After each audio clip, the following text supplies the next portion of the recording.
that you all did very well on your midterm. So congratulations on that. And I have no doubt that you're going to have the same grade on your final. So everything is looking good.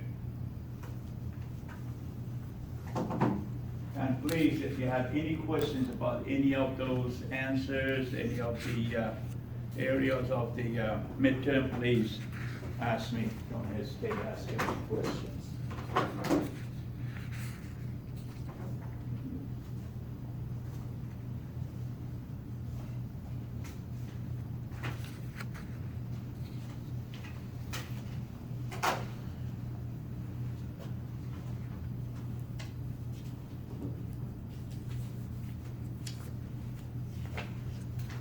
All right.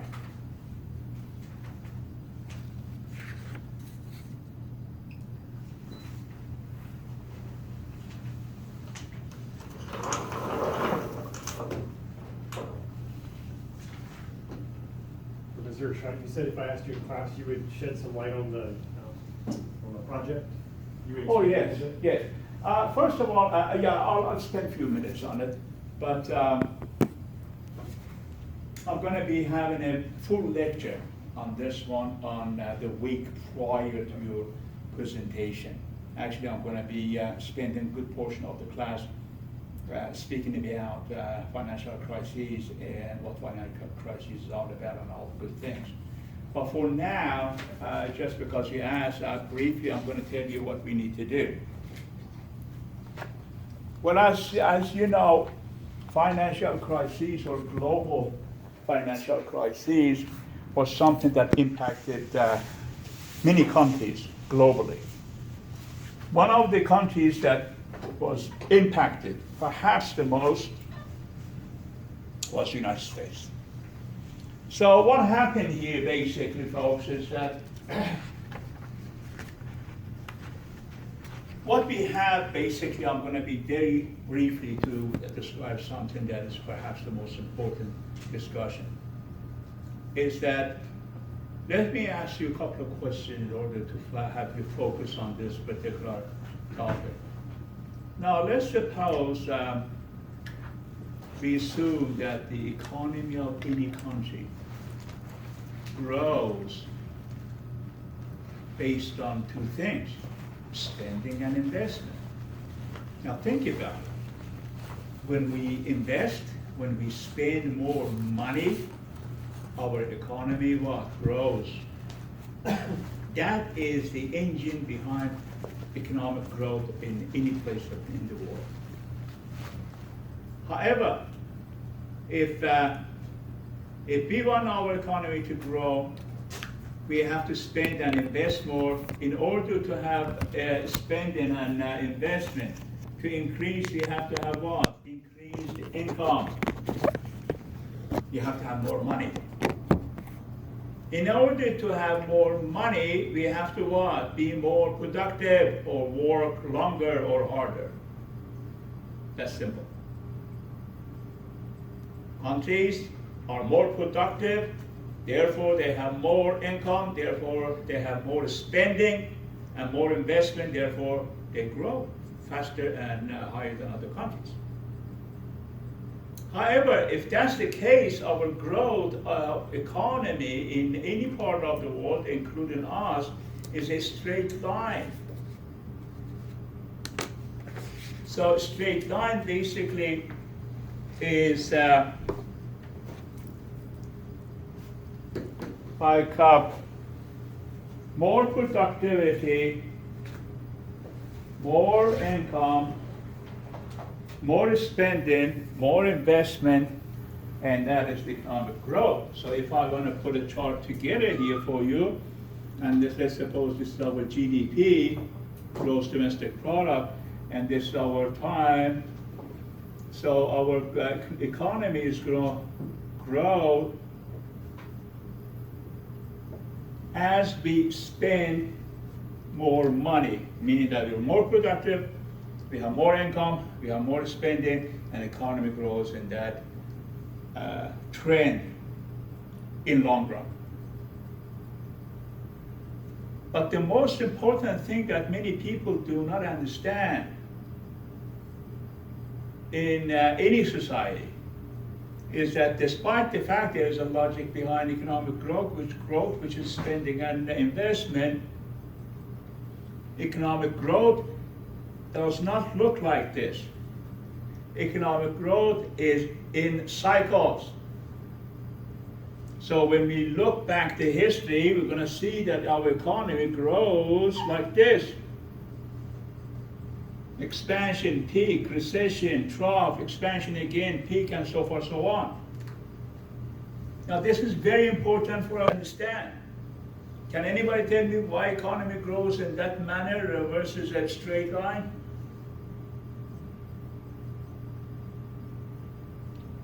Because most of our spending, folks, does not come from our income. Does anybody understand what I'm talking about? Most of our spending does not come from our income. It comes from what? Borrowed money, folks, come on. When you buy your house, do you have cash $500,000 in your pocket? Oh, that's my income, I'm going to buy a house now. No. When you want to buy a car, you save money and then when you get to, let's say, 30,000 and say, no, I'm going to buy a car? No. You borrow. Actually, you borrow even if you want to buy a hamburger these days. You use your credit card. That's not your income. That's your future income that you're spending at present. That's somebody else's money, borrowed money. Follow it, folks? Because of that, economy spikes, goes up much, much steeper because the level of the borrowing is high in the society. When is that?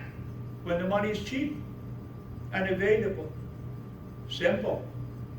When the Federal Reserve drops the rates, central bank drops the rates deliberately to stimulate the economy, what happens? We all jump in it.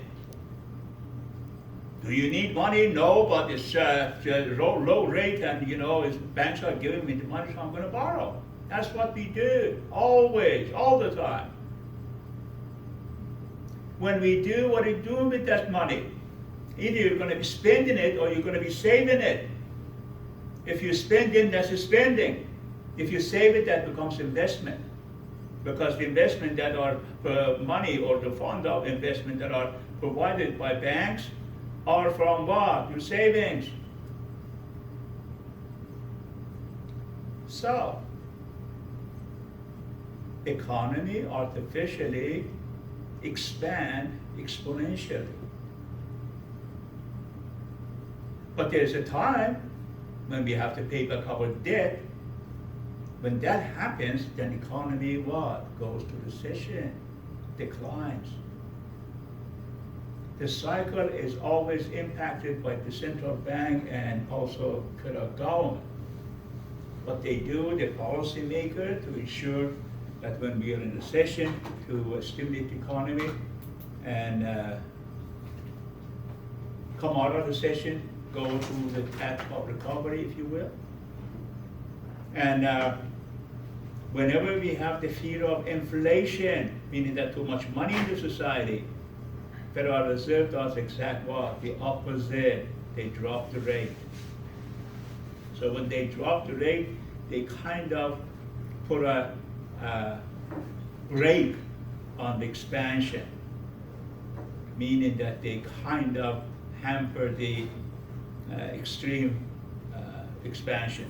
So, it's a related, but I know you won't want to go too deep down this. Do you ever foresee a time when rates, like I have a friend that bought a home here in Del Mar in the 80s, and his interest rate was 21%. 21%. 21%, and that was a competitive rate at the time. Do you foresee a time when the rates get back to that level, or have we deflated them so much now we can't? Well, I'll answer you. We'll talk about that. But allow me to finish this because this is very briefly giving you a big picture of what you need to focus on your project. Okay. So I'll come back to your answer. So economy grows in cycles. However, when the cycle happens like this, the average per period from here to here is normally between 8 to 10 years. 4.5 years here, 4 years of expansion, 4 years of recession, and that is the duration of this, what we call a debt cycle. Debt cycle. But this is short-term debt cycle between 8 and 10 years. As you see it here, as the cycle continues on, it goes what? Upward, because people borrow more and the economy is stimulated more, and so forth, so on. So this short-term debt cycle becomes what? Long-term debt cycle, meaning that if I want to put a cycle here, I'm going to go like this, and come back and go again like this. You follow? That's called longer-term debt cycle. So we're overdue on average. Now, how long would that take? 75 to 100 years. Folks, 2007, we peaked, and this is what happened to us. We were on peak, we're going down, and we're going to be going down for next 70 years, every 75 years. And that's called structural stagnation. Now, is this cycle preventable? No. Is the short-term cycle could be influenced by the federal government and Federal Reserve? Yeah. Long-term cycle also? Yeah, to certain degrees. But more they interfere, actually, in long-term, specifically, worse they make it. So, this is not only us, folks. This is historically happened many times. Well, what was the last time we had this scenario with this, after we had this situation? Prior to 2007 and 8. Great Depression? Exactly. 1929, 1930s. Just about 75 years to 80 years. And is it going to be happening for another 75 years or so? Most likely, yeah. Because this is how our system is, folks. Our system is designed about those principles that I told you. Number one, economy grows by spending and investment. In order to have more spending and more investment, you have to have higher income. In order to have higher income, you have to be more productive. But we don't spend our money. We don't spend our money by our income. Meaning that we don't spend money whenever we have money in our pocket. We spend money, especially big money, by buying house and car and whatever, by borrowed money. That's called credit. Credit is like one coin. One side of it is credit, the other side of it is what? Debt. When we borrow money, we have debt. When the bank gives us money, they have credit. That's why they are called creditors. Everybody's with me so far? Okay. Your project is to do a research on that long-term debt cycle, how it happened in our country. Who were the players in the whole thing? Now, like I said, on the week prior to your presentation, I'm going to be spending good time, good portion of the class, maybe even a couple of hours of the class, to talk about this. I have written a paper on this one myself, so I am familiar with the details. Therefore, we're going to hear full of it on that week. But for now, just because I was asked that to briefly talk about it, what you're going to be doing basically, as Stefan brought it up, is that you're going to be focusing on some of the areas, like what? Like, how did this happen? Who were the culprits? And you're going to find out that many institutions, many people were part of it. like Federal Reserve. Federal Reserve started all these, 1999. You're going to take a look at it, what Federal Reserve did. Federal government played a role in it. Then it became the role of all the financial institutions, including the commercial banks and most importantly, investment banks. Goldman Sachs, Lehman Brothers, Merrill Lynch, AIG, these are all the companies that were involved in the middle of it. What did they do? How they were impacted? Then what was the impact of the interest rates on the housing? Why we call this housing bubble? What caused this to be a bubble? And what were the reasons and the players involved in it? And you're going to find out that there are a lot of stuff in there. Folks, your challenge is not going to be how much you will try to find. Your challenge is going to be how much you try not to find. Because there's everything is, a lot of information, everything is overwhelming in that arena. So you're going to be selective. You're going to be choosing the areas that you think you should be getting some data, information, and you're comfortable about expanding on that topic. Now, in the last 8 years, I had, God knows, 30, 40 different presentations in different classes on this topic. And well, that times, let's say an average of 10 people, I have heard like hundreds of presentations on this. But guess what? Not even one of them was closely similar to other one. Actually, we never felt that anything that my students are saying redundant, even in a class of like 18 people that I had. Not even one presentation was similar to the other one. Why? Because my gut, there is an ocean of information in there. And depends on what you want out of it. I mean, which aspect interests you more. So what are we talking about? Aspects. Well, some of you may decide to look at it from financial institutions' perspective. What happened to this investment banks? What happened to commercial banks? Why they do loan out like subprime loans and ninja loans and all these things? I'm going to talk about all these. And what was the role of the securitization of the housing market? What happened to the bonds that were issued by the commercial banks? Why they were rated all AAA instead of being rated junk bonds? What was the role of Moody's, Standard & Poor's on the rating of all these? So what are the CDOs, what are the MBSs? Those are all a world of research you could have on that aspect.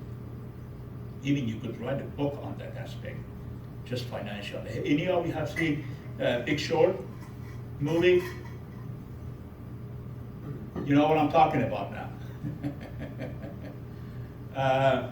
Big Short, if you get the opportunity for the sake of it being your own project, watch it. It's a wonderful movie. It's about financial crisis. How many of you seen Too Big to Fail movie? Okay, so you know that is also like this. Now, I hope I gave you a glimpse of what you are about to complete as your project. Now, bear in mind, like I said, different perspectives you could focus on. Many of my students chose to write about the impact of the financial crisis in their own countries. I had wonderful presentation from my Brazilian students. I had wonderful presentation from my Japanese, Korean, Chinese students, Spanish students, Mexican students, and they were all enlightened. I mean, I learned about myself by their presentation of different impact of financial crisis in different countries, in their countries. Actually, Spain and Brazil were two countries that they damage in their country, economic damage in their country was not less than the United States. They were extremely impacted by it. Versus on the other hand, Japanese economy was not very much impacted by financial crisis. Reason being, because Japanese went through the same thing in 1989. So they knew how to deal with it. And maybe you might be familiar with what I'm talking about. So, I can see how you said it's not going to be a matter of getting enough information, it's going to be getting it whittled down. How much time do you allocate to each? For each presentation? Yeah. In the past, when I had higher number of students, I made this project as a team project to preserve the time, because if you have 18, 20 students and each one is making a presentation, it's too much.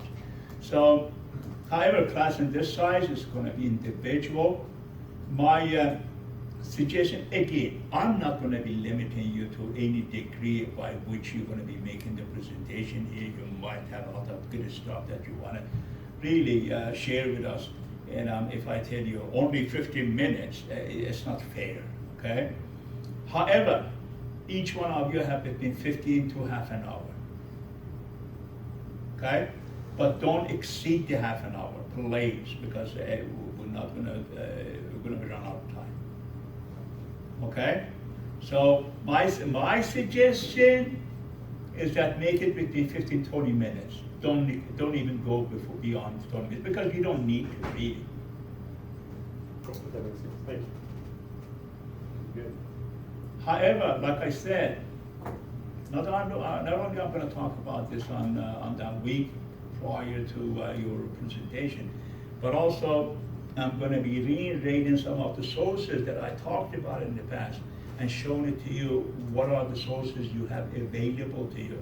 Actually, the amount of the sources that I have posted on your resource or a Blackboard is enough for you that you don't really need to go to any places. Sorry, just to clarify, you said the sources that are posted on Blackboard, that's sufficient? That's everything, all the sources we'll need? Absolutely. But it's up to us. Actually, you could write 5 books based on what I posted on the Blackboard for you. One of them, which is the most important one, is GPO, SCIC report. That's congressional report from the on a financial crisis this is a commission formed by Congress to do the investigation on the financial crisis, and they reported this to Congress. The report itself is 555 pages, and I posted for you right there. That's your best source. Why that's your base source? I'm not asking you to read all these 555 pages, believe me, no. That's not the intention. The intention is, whatever you want to know, it's there. That's your Bible.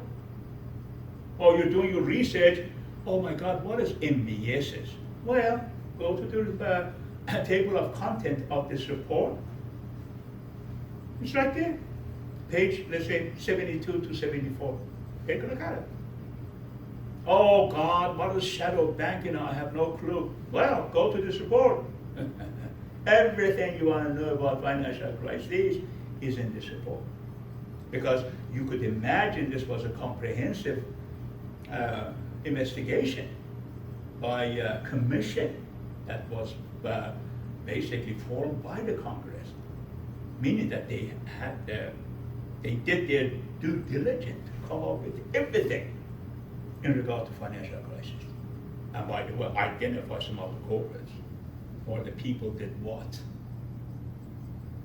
Based on this report, many people, many companies, many institutions were fined in terms of billions of dollars, folks. Bank of America was the biggest of them all that ended up paying 5.2 billion once, and I guess 2.8 billion second time, close to or more than $8 billion in fine. Wells Fargo, more than $5 billion in fine. Citibank, more than $4 billion in fine. Moody's, Standard Poor, I don't know how much exactly they paid, but I'm sure it's in terms of billions. Would you believe Deutsche Bank of Germany also were fined $2 billion? What Deutsche Bank had to do with our country, well, they were hiding Bank of America's money at the time.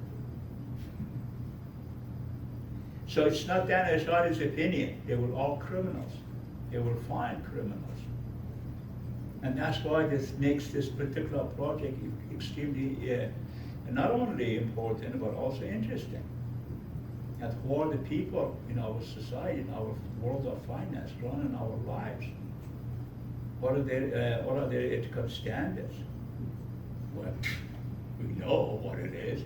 There is no ethical standards, but also they do a lot of illegal things, let alone ethical.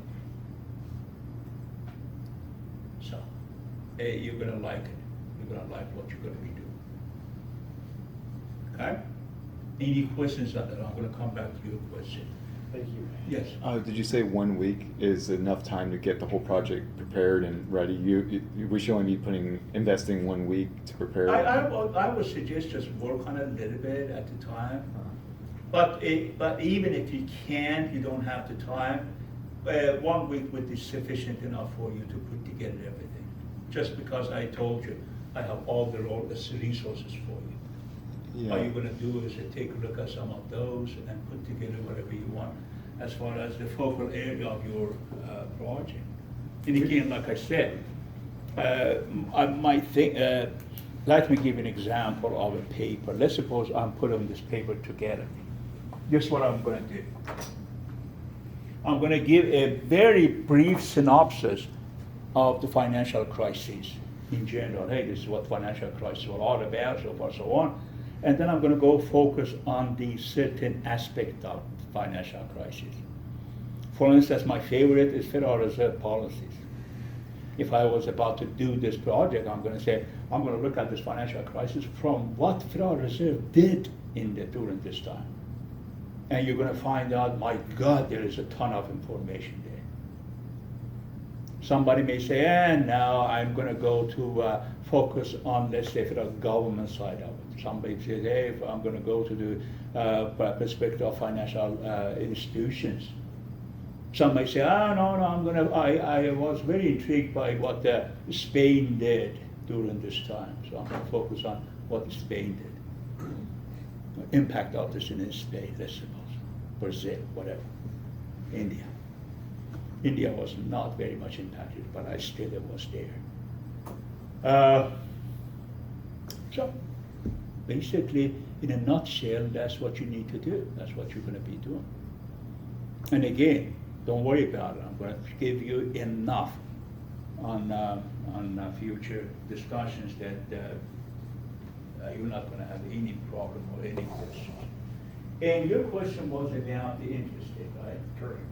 And would you please repeat it? Sure. So comparing where interest rates were 30-ish years ago to where they currently are at all, arguably at all-time lows. Yeah. Do you foresee a time when they could realistically get back to where they were and not be so artificially deflated? Good question. Now, if the question has one simple answer first, and that is there going to be a time that the interest rate may go up again to that level? The answer is yeah. Absolutely. They would go up and again may come down because these are all in cycles. And what is that time? Depends. Okay. First of all, 30 years ago, it was actually you brought up. When I bought my house, 1985, I borrowed money with 12.5% with 15 years fixed, and I was very, very happy, and I had very good credit. So the house that I bought on financial crisis was 4.5%. So what is this big difference? Stephen, the interest rates basically are always influenced by the Federal Reserve, mainly. Actually, that's their tool, believe it or not. However, why they decide about low or high interest rates, why they change it, why they don't change it, when is the time that to reduce it or increase it or whatever, Inflation. depends on the state of economy. Right. Now the question becomes, are we going to be going to that extreme situation where the fear of inflation is going to cause us to increase the rate to that level? Yeah, it could be possible. It is possible. How probable that is? Not at this time, or at least for foreseeable future. Why? Because, first of all, by looking at what happened to us in financial crises, we fell to the bottom of a valley, if you will, the way that we did in the Great Depression. Amazingly, the biggest expansionary period we had was what? Years after Great Depression. Meaning that the biggest valley ended up to be what? The biggest peak when we recovered. Is that happening also with our financial crisis of recent years? Yes. Meaning that we were on bottom of the valley. Guess what, folks? We are grown. There is no end to our grown for now. When you look at the market, well, actually specifically from, let's say, 2012 on, especially in Trump's period, Trump's administration, or president administration, this has even accelerated. Why? Because Mr. Trump is very much in support of economic growth, and he's a businessman. You will know that. I mean, he is all business. And he's doing the right thing as far as, well, I'm not going to be judging about political stuff here, but I'm telling you as far as from economic perspective, he's doing the right things. Actually, he insisted that our interest rate should be reduced.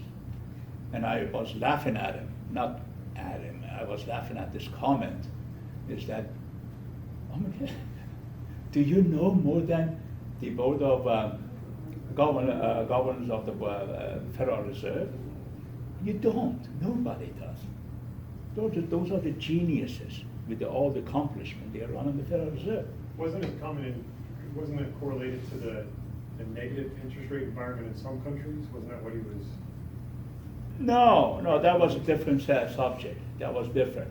But here he was saying, in order to sustain our growth, which is a healthy growth, drop the rates.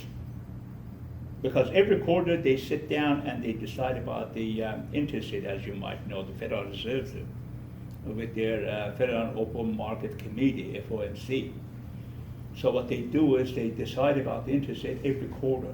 So they decide about 4 times a year, whether they should increase it, decrease it, or leave it alone.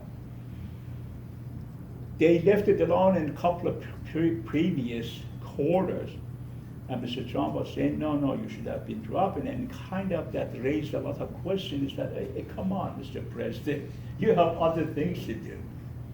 These are the expertise of the Federal Reserve. Those are the people that their job is to determine that. And obviously they do have more information, more knowledge, and better position to decide about this. However, amazingly, a few days ago, when the Federal Reserve got together to make a decision about the interest rates, they dropped it. So President Trump was, yes, I told you so. So my point, let's come back to that basic question. Our economy is growing at that level. Are we going to see anything in the near future that kind of gives us a notion that this growth might be slowing down or perhaps be going to a recessionary period? Nobody sees the sign of it yet. Definitely we're going to see it. But how soon we're going to see it, it is question mark. this is that spike after being in the bottom of the valley. Now, as long as this is going to continue on, interest rates are going to stay where they are. And inflation is going to be on check. No problem. However, it may get to the point that inflation, this trend, by the way, is a trend that could and normally will create inflation. Because every economic expansion normally translates in inflation. Why? Because level of income rises. When the income rises, demand for goods and services rises, therefore the price of the goods and services rises. That's the logic behind it. So inflation is going to be a problem or a concern going forward with this pace. When inflation is we are fearful of inflation becomes the question or becomes the focal point that interest rates are going to go up. And are they definitely going up? Yes, I would promise you that they're going to be going up. The only question is when and how soon. Because as long as this trend is continued on and inflation is on check, which is, by the way, is one of the most amazing jobs that Federal Reserve has done throughout the years, that they really control the inflation. Since 1980s, we have never seen any particular inflation that was damaging. For the last, 90s, we were okay. 2000, we were okay. 2010, 2019, we have not really, especially from 2010 up to now. Actually, we had deflation, you know that. Pardon me, in the financial crisis, we had deflation. Actually, deflation is a sign of more trouble than inflation. Deflation is scary stuff. Deflation is like, are we going to be dying?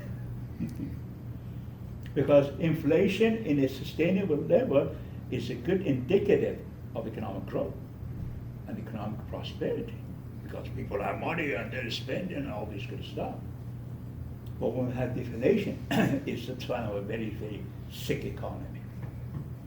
So, but after that deflation, inflation really increased very, very subtle, which basically mirrored the economic growth that we had since. So, again, is it possible? Definitely. Is it probable? Yes, it's going to happen, but it's a matter of when. Of course, we are not hoping or anticipating that when the policymakers are going to be focusing on sustaining the inflation, when inflation gets to be double digit, because that could be too late.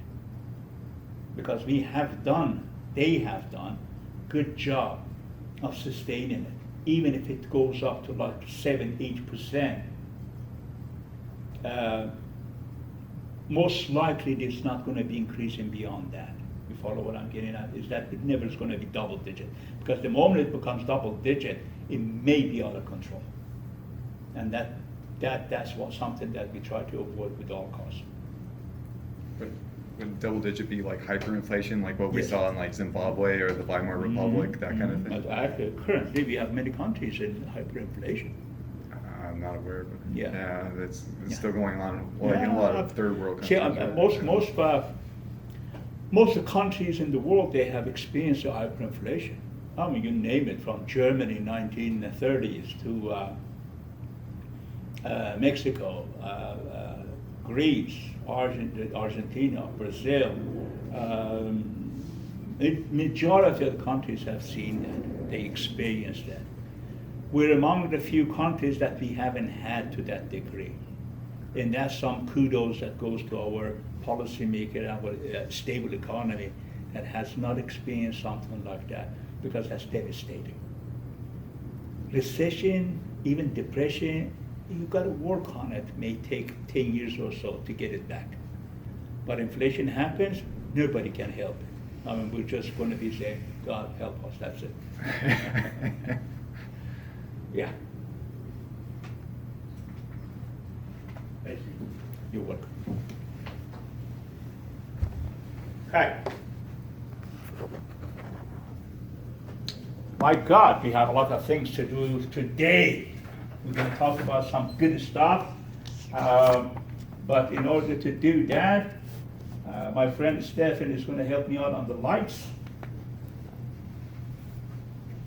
Thank you. Okay. So a couple of topics I have for today, and I'm not sure if I'm going to be finishing both of them, but definitely I'm going to finish one. The other one I'm going to start, and we'll finish it next week perhaps. So the very first topic is about capital budgeting, and also I'm going to talk about cost of capital. But in order to start the discussion, I'm going to, like always, ask you questions. What are those three major decisions that any financial manager or CFO has to make all the time? What are they called?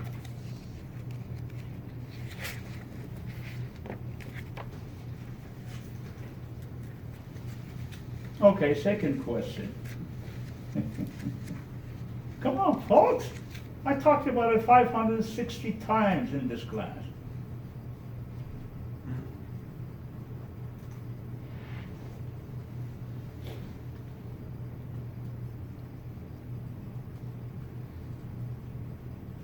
Was it capital budgeting, capital structure, and working capital? Thank you.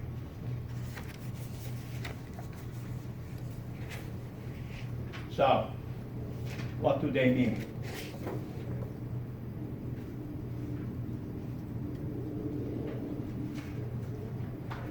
What do capital budgeting mean? How you make investments? Exactly. Your investment criteria, investment decisions. What is the capital structure? Your mix of debt and equity. Determine what? Determine Cost of capital. Perfect. How about working capital? managing your cash flow. Mm-hmm. Which we talked about last week, right? Oh my God, we didn't even finish that. I'll finish it.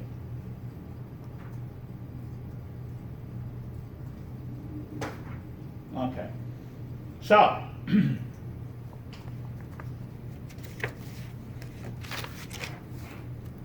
what we're going to do, we're going to talk about cost of capital, which basically is going to be included our capital structure discussion. Also, we're going to talk about capital budgeting, how we make the investment. And also, I'm going to be having you to use your calculator and Excel, if you will, to calculate a few things in the class after we go over a few things. So the system kicked me out. I had to log back in and open all these stuff again. All right. Folks, please keep in mind some of the questions that I asked you frequently. Those are the questions that I asked you deliberately because those are important things. Those are the least thing that we want to get out of this course.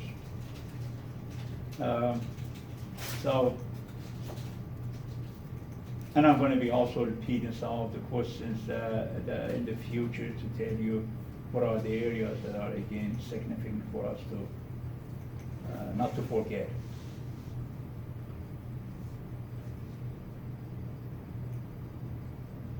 Okay.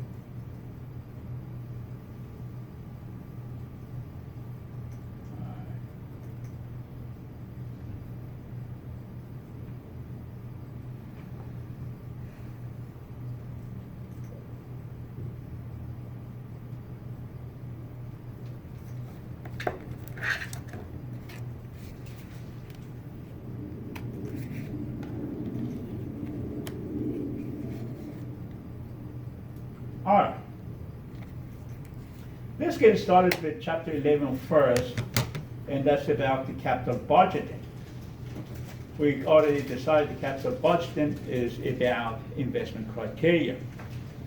So how do we make investments? If you guys remember, not long ago, I asked you to help me out to make a decision about an investment. And our investment was, Charles.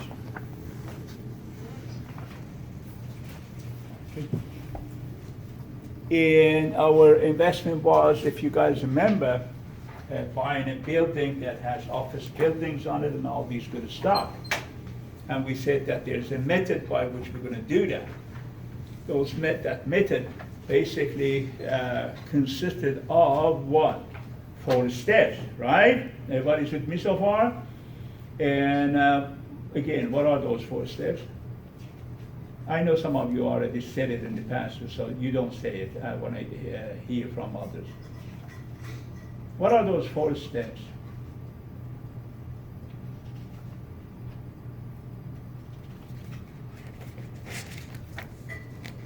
Come on, folks. Hurry, you should know, right? 4 steps? I know you know. You and Charles, I know that you know. So the rest, I'm going to ask the rest. 4 steps to determine whether you have make a good investment or not. Future value. Say? Future value. Yes, what is future value? That's future cash flow that is going to be generated by this investment. Always ask yourself this question: why we're investing on anything? Why we're investing on anything? When you think about it in that way, you're going to say, oh, we're investing because we're expecting to receive some sort of profit from it. That's your expected cash flow in the future. Excellent. What's the next step?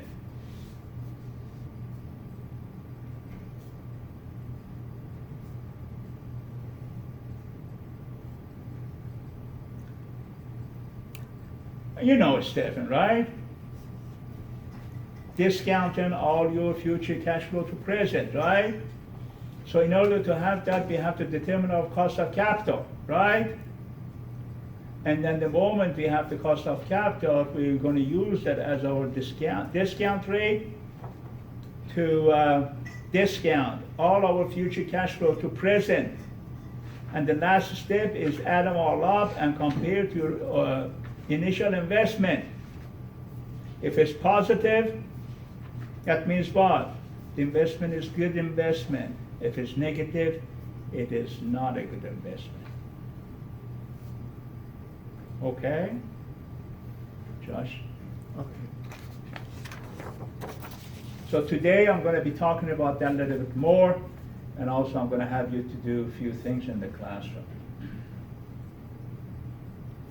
So here, the book definition of capital budgeting is basically steps that you take to find about the capital budgeting. Is all the steps that I told you, except for one item that is about assessing the riskiness of this cash flow, which we're going to talk about in the future. But for now, those are the 4 steps, excluding the assessing riskiness of the CF. Those are the 4 things that I talked about. Those are the 4 steps.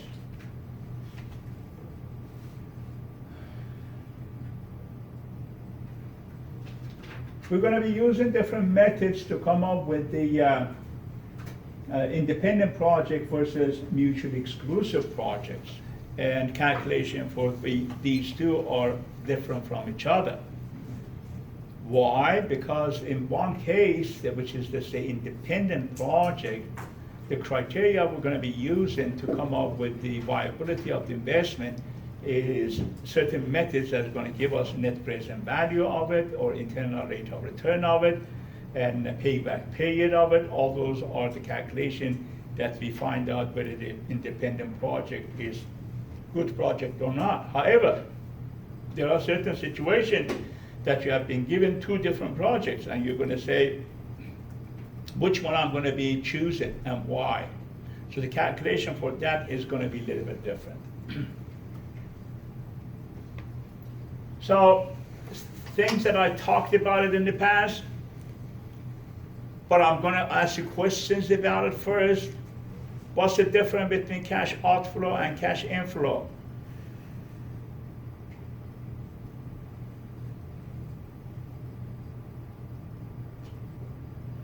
I know you know.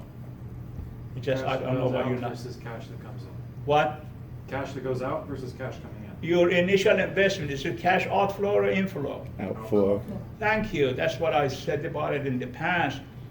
Your CF0 is always what? Negative. And other CFs are what? Positive. Also, cash flow could be what? Could be non-normal.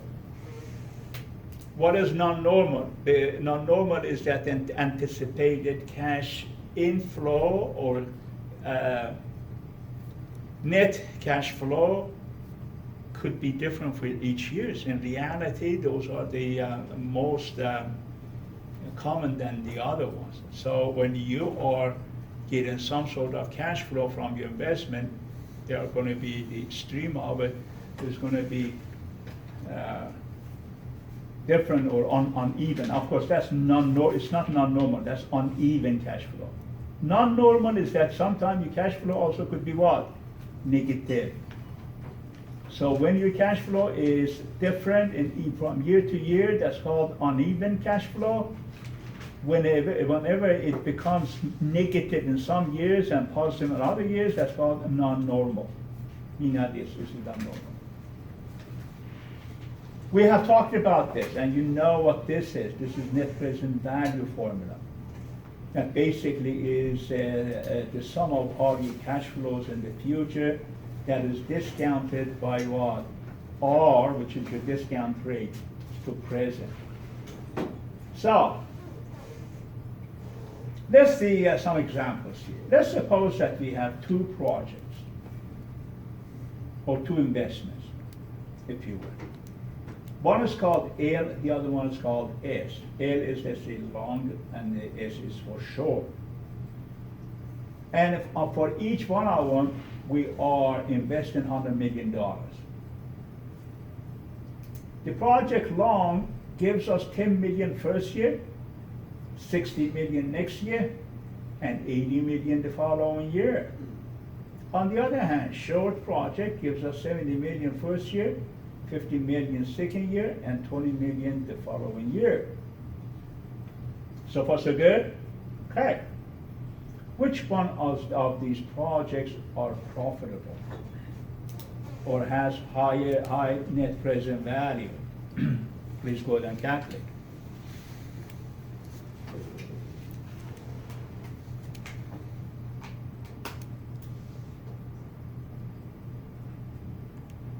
And your WACC, which is your cost of capital, is 10%.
Anybody come up with the answers?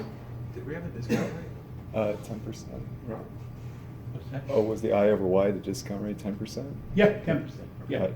You're right, cost of capital is 10%. Yeah, I calculated the L as 18.78 and the S as 19.98. Your calculator did it right. Oh, it did. Oh, okay.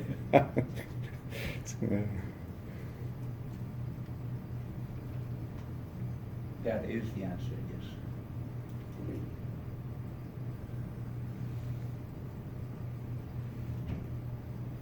yes. Is it still showing that number in your calculator?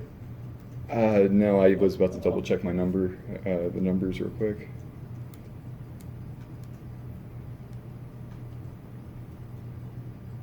I have it right. You said, would you like me to re-enter one of them, or? Yeah, when you show the net present value for any of them, don't touch your calculator because I'm gonna tell you what you're gonna do next. Oh, okay.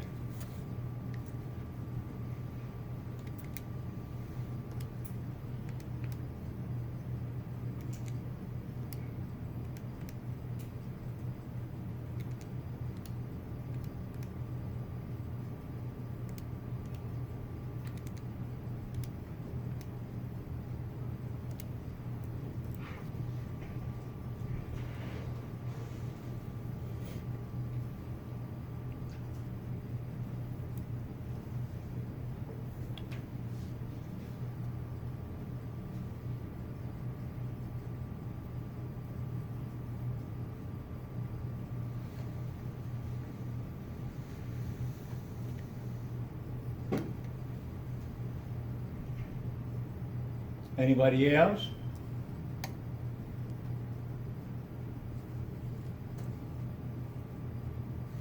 Do you want me to do it with you? You're looking for net present value? Yeah, NPV.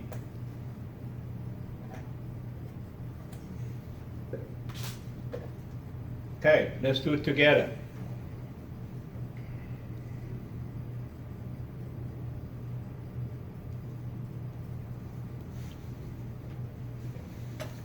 Okay, so if you're using your financial calculator, reset your financial calculator, please.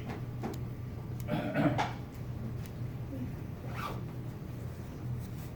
right, let's do it for project long, AL first. So if your calculator is reset, push CF button in your calculator. So you're gonna see CF0 equal to 0. Next, you're gonna enter your cash outflow, which is 100 million.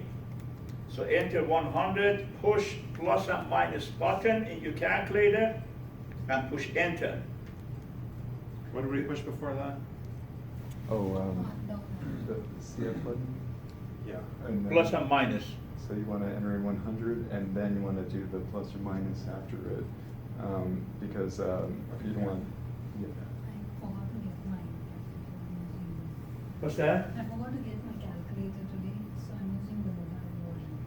Okay, so plus and minus, Yeah, I yeah, know. you already, okay. Well, if you have any question, I'm not gonna know the answers Sure, on I'm this noting it one. down.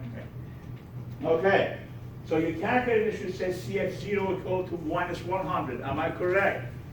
I want a confirmation from rest of you. Yes? Everybody there? Okay. Next. What are your first cash inflow for L is 10. So enter 10, push enter button. And of course, I'm sorry, you have to arrow down before you do that. Okay, my fault. Let's do that again. I was thinking about questions, I forgot what stage I was. Okay, so reset, and then CF, and then enter 100, push plus or minus button, push enter button. You're gonna see CF0 equal minus 100, arrow down. I forgot to tell you that. So you're gonna see what? CO1 equal to 0, am I correct? Enter the first cash flow, 10 million. Push enter button. The calculator should say C01 is equal to 10. Arrow down. You're gonna see F01. We don't have F01. Arrow down one more time. You're gonna see CO2. CO2 is 60.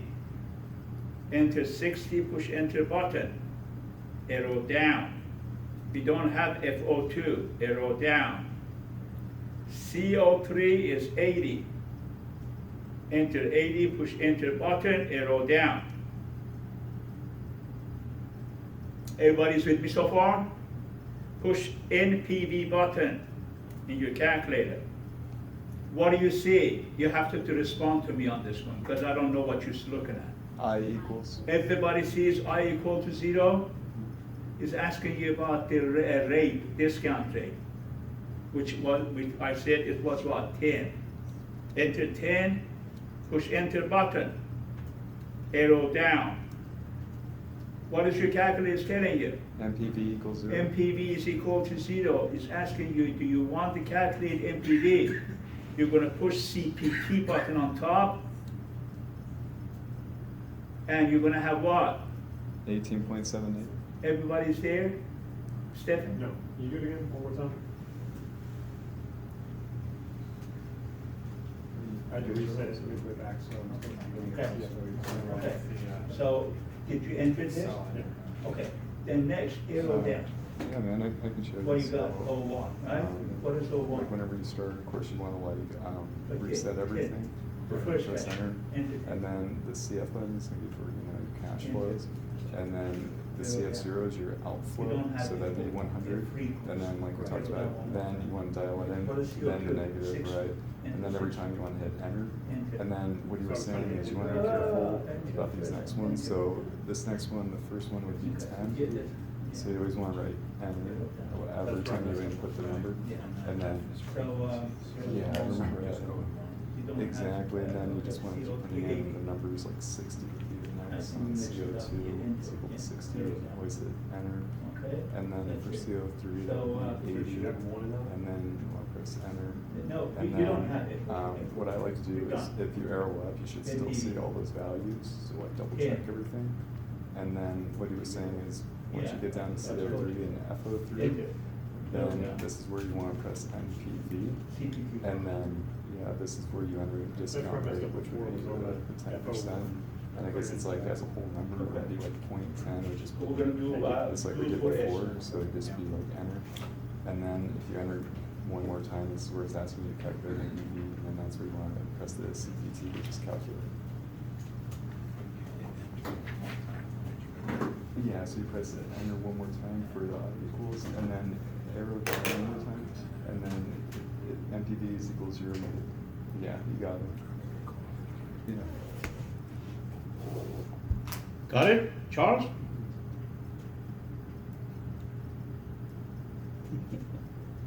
Got it on Excel too. Yeah, okay, good. So Excel also, I will show you the formulas in case you're using Excel. I'll show you what formulas you're going to be using, okay? All right, good. I'm glad to see that. All right, so let's do it for S. We're going to do it together again. So clear your calculator, especially in the cash flow calculation.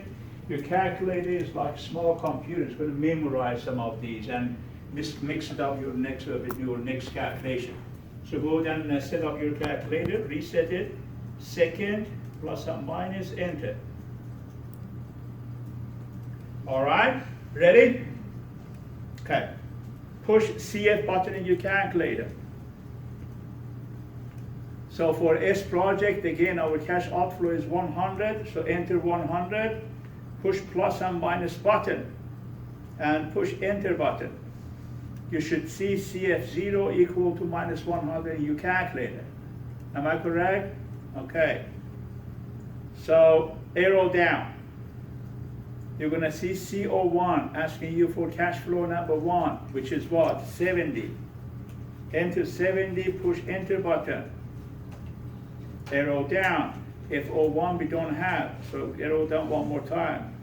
If CO2, cash flow number year number 2 is 50. Enter 50, push enter button, arrow down. You don't have FO2, arrow down one more time. Your CO3 is what? 20. Enter 20, push enter button, arrow down one more time. You're done. So what you're going to be doing is pushing NPV button in your calculator, net present value in your calculator. What your calculator is saying right now, I equals 10. as I is equal to 0. Everybody is with me on that. If you do not, raise your hand. Okay. Enter 10. That's your discount rate. Push enter. Arrow down. What are you seeing in your calculator? NPV, asking you whether you want to calculate NPV. So go up top and push CPT button.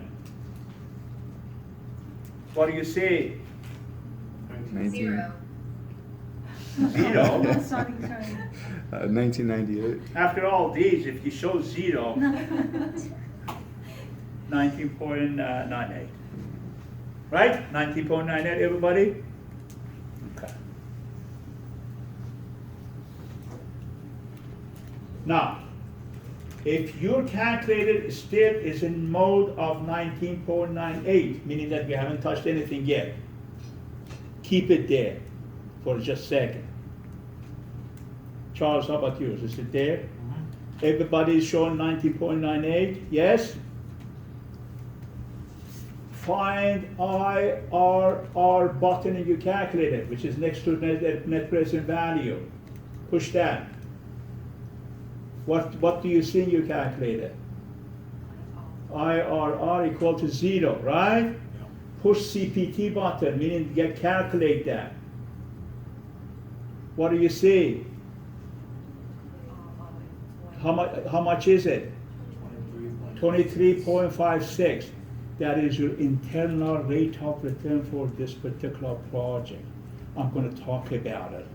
I'm going to show you what internal rate of return is and all these good things. But for now, you did the calculation.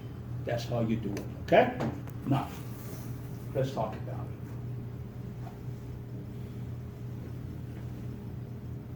Now, before I say anything, I'm going to ask you this question. First of all, tell me, which one of these projects would you choose? Long or short? Short. Why? How's that? Return.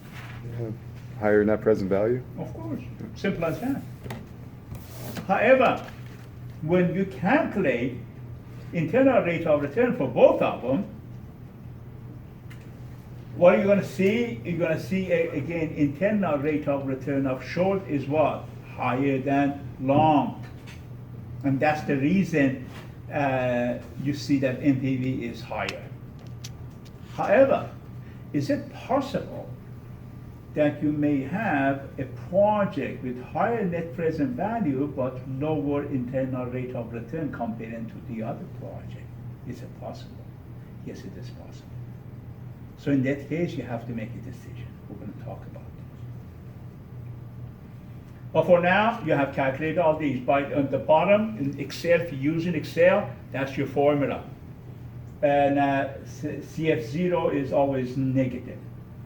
CF0 is always negative except for the situation that your annuity is annuity due, meaning that you have one period added to your annuity. In that case, that'd be CF1 instead of CF0, in case if you're using it. Okay, so here is your present value for long, and here's your present value for what? Short. You already come up with those. So, and this is how you do it. We already talked about it. We already talked about those. Now, internal rate of return that you did calculate, okay? I'm going to explain that to you, what it is. Now, let me first give you a scenario, and then I'm going to put it on the board what that internal rate of return means. The scenario is that, let's suppose you were assigned, let's suppose you're working for this company, and let's say this is my company, and each one of you have a project. Let's say 3 of you right here, and 3 of you right there. You're in charge of project long, and you're in charge of project short, okay? So you're bringing your report, say, hey, look, both of them has positive net NPV. So both of them are good. Both of them are acceptable. Then you're going to say, well, just because project short has higher net PV, obviously it's a better project. Also, let's take a look at the internal rate of return. Well, short is still higher, so it's better, right? So far so good. But I'm going to reject both of your projects. I don't want it. It's not good enough. Why not? Because the IRR is higher, the internal rate of return is higher than your NPV.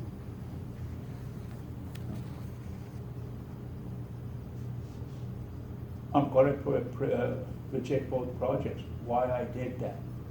Not only you had positive net present value, but also your internal rate of return was up there, right? Why I'm rejecting this? Because your project has positive net present value. I have no problem with that. What I have problem is your internal rate of return. What was short's internal rate of return? 23 something, right? Take a look at it. And what was long's internal rate of return? What was it? 19 something, right? Because of those, I'm rejecting your project. Why?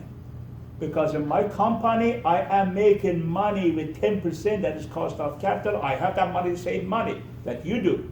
You're working for me. Cost of capital for you is 10%, so it's for me. With 10% cost of capital, I'm making 25% rate of return. Under 25% is not acceptable to me. You follow? I'm bringing your attention to the importance of IRR, the internal rate of return. You might have your project with higher net present value, positive net present value, but your internal rate of return might not be acceptable. Let's suppose if you have cost of capital of 10%, and then you come up with the project internal rate of return of 11%, obviously your net present value is going to be positive. But that doesn't mean your project is a good project. 10% making 11%. Required return in market is higher than that.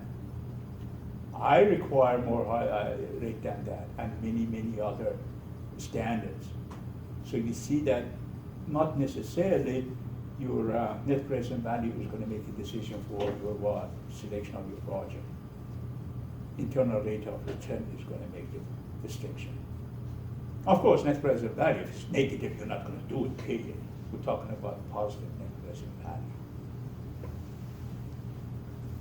Now,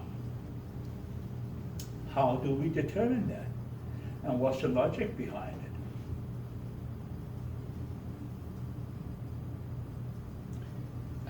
put smart space in here.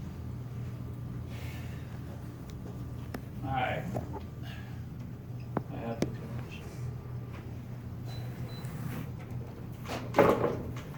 I'm going to use the board to show you the logic behind the rate operator.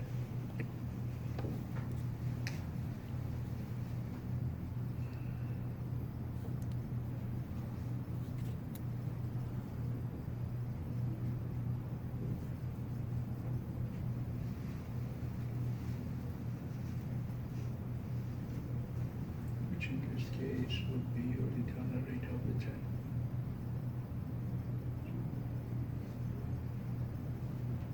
Okay. Now, look folks, if there is a relationship between cost of capital, let's say your WACC is this, and your net present value, okay? There is a relationship between net present value and WACC. I haven't talked about WACC, but for now, imagine that is your cost of capital. Weighted average cost of capital is called WACC, meaning that how much your capital is costing you. In our previous example, that was like 10%, okay? There's a relationship between these two. What is that relationship?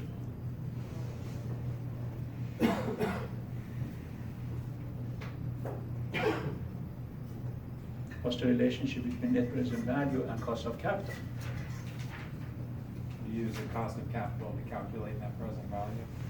See- You use cost of capital to calculate net present value. Correct. So what's the relationship? Meaning that, yeah, that's how you use it. But what's the relationship? What do you anticipate them to see? Linear? Yeah. More higher your cost of capital is, The lower the net present value. you 'Cause got it? it's- Yeah, because it's the denominator. Yeah, okay, now here. Therefore, these are the relationship. Basically, it's gonna be like this, relationship in different points of the, but I'm not gonna go that far, but I'm gonna tell you this is the relationship. It could be depicted by what? By a curve. You follow? Meaning that kind of converse relationship between WACC and net present value. As net present value declines, let's say, if it's here, if it declines, meaning that, or WACC increases, declines the net present value. So again, increase here, declines net present value. Increase here, declines the net present value. You see that relationship between these two? Okay. So, let's suppose our net present value here, I don't know, I'm just making up numbers, 50 million. Here's 40 million. As this one, let's say this is our zero cost of capital, this is 5%, this is 10%, and 30 million, this is when it becomes, let's say, 15% right in here, and then here is 20%, and here is 25%. You got it? Meaning that my cost of capital, if it's 5, I'm going to get 50 million out of this. My cost of capital increases 10%, I'm getting only 40 million. 15%, I'm getting only 30 million. 20%, I'm getting, let's say, I don't know, 20 million out of it. 25, I'm getting about 5 million out of it. You follow? What is the internal rate of return of this project is where your NPV meets your WACC. What is it? Oh, it's right there. Oh, what is that? 25.5. That's your internal rate of return. You got it?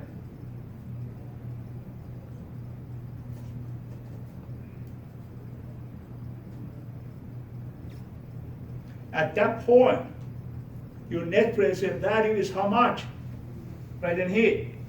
0. 0. How much is your WACC? 25. 25.5. 25.5 is your internal rate of return, which coincides with your NPV being 0. Follow? Everybody's with me? Any questions? Okay, now here. Therefore, I could put a formula together like this, saying that if I, let's say this, what is this point? This is what? This is formula for what? Remember that? NPV was equal to the sum of all the cash flow that is discounted with what? Discounted with, WACC. yeah, exactly. 1 plus cost of capital, or we just call it for now the rate. Could be R. We also could replace this with R, the same. Or WACC is the same cost, basically, or rate, or interest rate, or discount rate. They're all the same. Now I'm saying, if I make net present value as 0, I could determine what? IRR. Yeah, I have the CFs, I know what the CFs are, and I have the NPVs, we calculate it, right? However, we may not have internal rate of return of that project. We use cost of capital in determining that. But what the cost of capital is not the same of internal rate of return. Follow me? Cost of capital is how much your money is costing you. Internal rate of return is what? What your project is yielding you. You follow? So if you want to know how much your project is yielding you, you have to come up with IRR. You use I, which is your cost of capital, to calculate your NPV, that's all. But here your NPV is 0 anyways. Everybody's with me so far? Okay.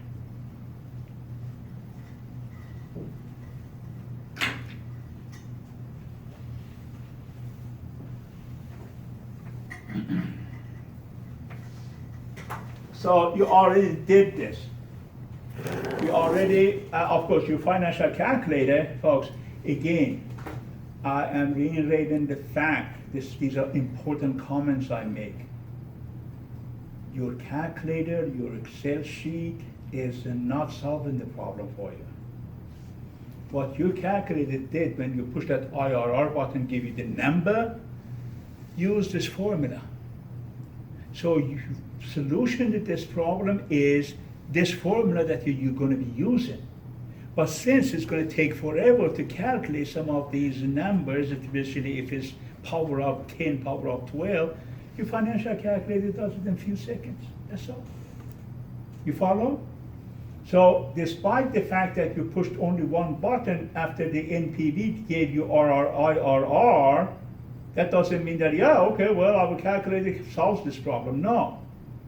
Calculator did it for you. But that's what the calculator did. Calculator put your NPV to 0 automatically. When it did that, your IRR was determined and popped up. So even in the example that we did, the internal rate of return was higher than cost of capital, right? So it still was a money-making proposition. Absolutely. That's why you have not net a positive NPV. Otherwise, you wouldn't. If your cost of capital is higher than your internal rate of return, your net present value always going to be negative. So I just wanted to ask, what was the reason why you said you would have? Rejected? Yeah, Okay, this is the reason. I understand You- it was you- rhetorical, but. Okay. Let's say you are working for a company that I own, Yeah. and we have a different operation here. We're Qualcomm, okay? I'm running the Qualcomm. You're the different projects in Qualcomm. and you come with this project and show it to me. Yeah, look, and net present value is positive and internal rate of return up there. I say, I'm going to reject it. Why? What kind of cost of capital you use? Oh, 10%. I'm using 10% too. That's our cost of capital for total company, isn't it? But I'm making 25% in my company. I'm not going to settle for 19%. Follow? That's why the internal rate of return is important. Is you're going to be comparing your internal rate of return to what? To expected rate of return.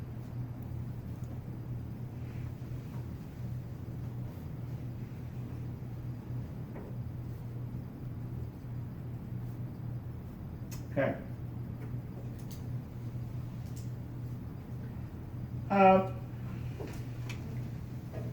Any questions so far? Okay. Your internal rate of return is very similar to YTM. Not you. What is YTM? Yield to maturity? That's not you. What is YTM?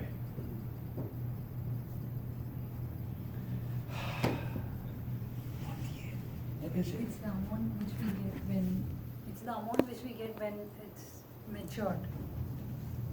So, stands for yield Yield to to maturity. maturity. Thank you. Okay. Yield to maturity in our bonds, remember that? So what's the meaning of yield to maturity in bond? What's the meaning of it? It was different than coupon rate, remember that? Coupon rate was what? The rate based on that you get your payment every year. However, yield to maturity was what? Total rate of return of this bond from the beginning to end, meaning up to the maturity date. Follow? IRR operates exactly in the same manner.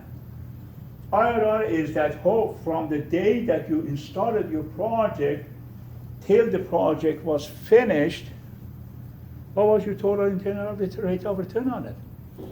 And it's not only about the project. Project is only an example. Could be company. From the day you opened the company up to now, what is your internal rate of return? You follow? It's like your yield to maturity.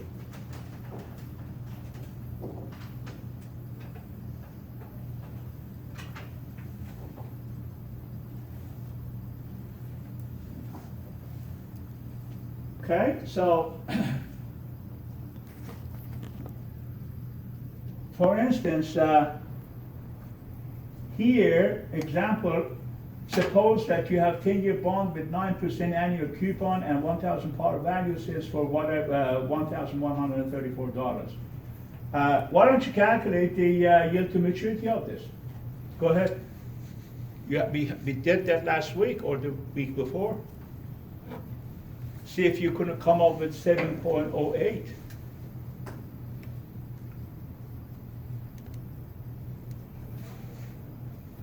I'm going to do it with you also, but just try it first, and then I'll do it with you guys. I'm sorry, Professor, did you say a 9% annual coupon rate? It's oh, shoot, I thought I understood. I'm sorry. Somebody tell me, hey, Dan, it's not there yet. Hey.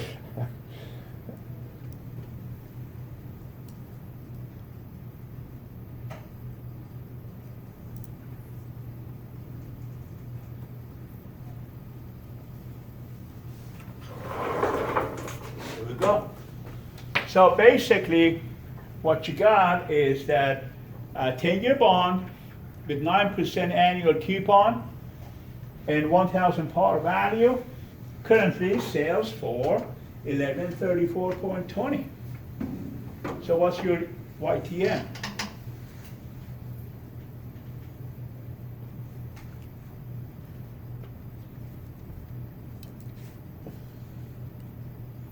Bless you.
Stefan, we're putting together the YTM for this particular example here.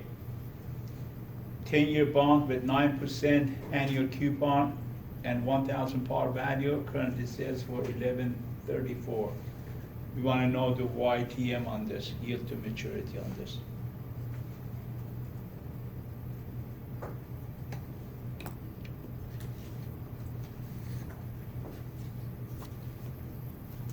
You got it, Josh? Oh yeah, 7.08. Yeah, that would Charles? be Got it? Yeah? Or not yet? No, I'm not able to use this calculator. Okay. When you? How about you? Okay. Howry? Yeah? Not yet. Okay, we're gonna do it together. Please set your calculators. Tell me if you're ready. Okay. First, what is the yield to maturity of this bond? I'm sorry, what is the maturity date of this bond? 10, right? So enter 10, push N, number of the years, right? Next, what is the payment? 90. What's the payment? 90. 90, 9% of 1,000, right? So enter 90, push PMT. What's the future value of this bond? 1,000. 1,000, enter 1,000, push FV. What's the present value of this bond? 113. Negative. 1,100, and enter that $1,134.20, and push plus and minus button, make it minus.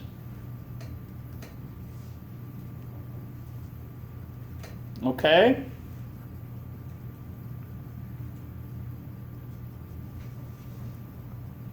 What do you want here? I over Y. I over Y, yes, that is our yield to maturity rate. So, we're gonna push what? CPT. Okay. Got it?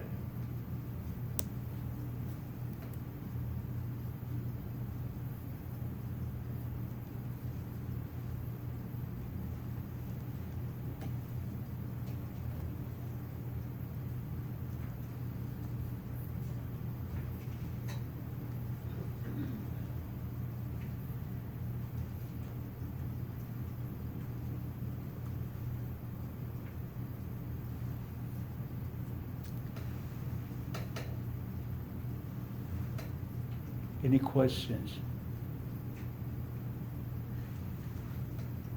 When you didn't come up with it?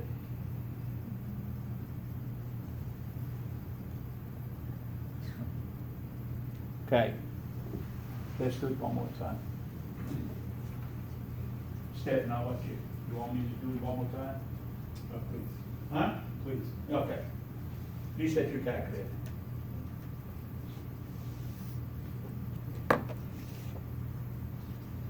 What is the maturity date, number of years? 10, enter 10, push N button as your number of years. Okay, N is equal to 10. Next, what's your payment? 90, because 9% of 1,000 is what? 90. Enter 90, push PMT, payment. Next, what's the future value of this bond? 1,000. Enter 1,000, push future value. Next, what's the present value of this bond? Is 1134.2. This time we're going to make this negative, so push plus and minus button, okay? And push what? PV, present value of it. So far so good? Go on top, push CPT button, and then what do we want? I over Y, right? Push I over Y. What do you see? 708, right? Yeah, that's it. That's your yield to maturity, 7.08%.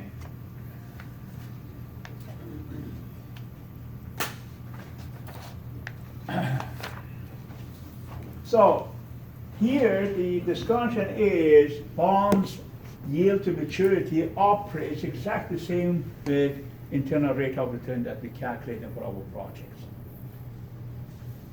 I already discussed with you that what is the how we come up with the internal rate of return, but obviously we know that internal rate of return, if it's more than your cost of capital, accept it, less than your cost of capital, reject it. And that's very simple, folks.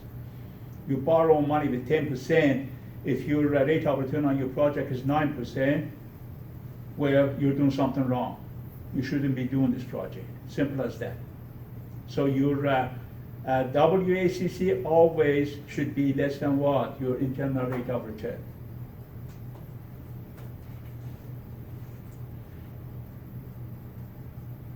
This is the depiction of what I put on the board earlier for you about the net present value being 0. Anybody remembers what was the internal rate of return of long? Like 19 point something, right? 19.98. Exactly. And internal return of short was what? 23 something, right? Yeah, it was 23 something. Look, this also shows you the same thing. It says if your cost of capital is 5%, your net present value of long is going to be 33 million and short 29 million, right? If it increases to 10%, cost of capital increases 10%, your net present value of long is 19 million, and net present value of short is what? 20 million. That's what you come up with because your rate was what? 10%. Am I correct so far? This is very important for you to understand. This base of everything. So far so good? If we increase our cost of capital to 15%, net present value of long is going to be 7 million and short is going to be 12 million. As you can see, they are what? They are dropping as we increase the WACC. If WACC is 20%, then net present value of long is going to be what? -4. So what's the internal rate of return of long? That's the question. What is the internal rate of return of long? By looking at this. Wherever NPV is equal to 0, am I correct? I talked about it. This is -4. Little bit beyond, before this is what? 0. What is that? 19.9. Isn't that what you come up with? Got it now? No, look. How about here? Well, in short, 20%, it's not even 0 yet. So it's a little bit more than 20, should be more than 20%. Yeah, end up being what? 23, meaning the right in here becomes 0. Follow? Now, the most important, I want your attention on this one. Didn't we say short is a better project? Yeah? But look, not necessarily so. If our rate of our cost of capital, if it's less than 10%, long is better. Look,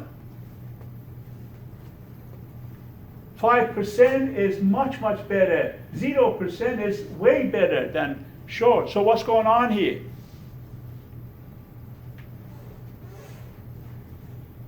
Meaning that if you have two projects, we know the net present value of short is always better than long. We know that, right? But guess what? If our rate of, or the cost of capital is less than 10%, long is a better project. So that's why internal rate of return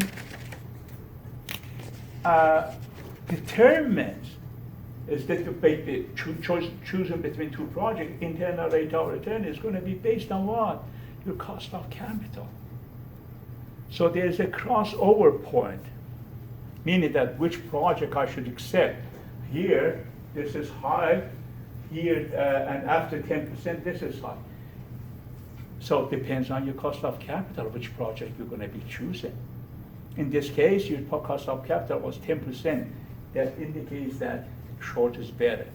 But if it was 9% or 8%, long would have been better. You follow? Okay.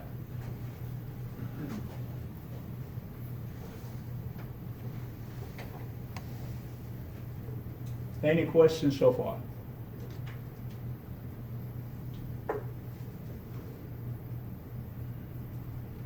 Here was what I'm talking about. No, not this is not. No, I wasn't talking about this. But this shows you basically my earlier discussion, how net present value has a relationship with your WACC. As your WACC increases, your net present value decreases. Wherever your net present value crosses your WACC or your rate, that net present value becomes zero. At that point, whatever rate or WACC you have is your internal rate of return, which in this case is 18.1%. This is what I was talking about a few seconds ago. Look, remember that we calculated both, long and short. The red is long, the blue is short. We chose what? Short, right? Why did we choose short? Because our rate is here, it was 10%. 10%, when we are operating based on 10%, we see that net present value of short is higher than what? Long. However, if our rate was 8.7%, it was indifferent which project we choose. You follow? They're the same. If our rate was, let's say, 5%, oh my God, long was a better project. That's what I'm talking about. Therefore, if rate of return, 8.7% is crossover point. Crossover point here says if your rate is less than 8.7% or less than crossover point, therefore IRR of short is more than long, but net present value of long is what? More than short. You see what happens? Your net present value of long is higher, but rate of return, internal rate of return is short is better. So there's a conflict here. You follow?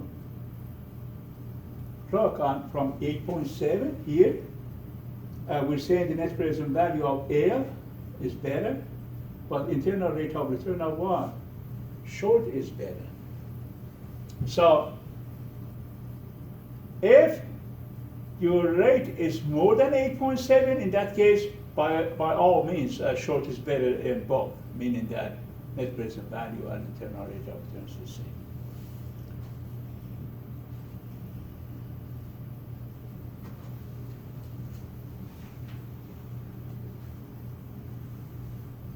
And again, this becomes important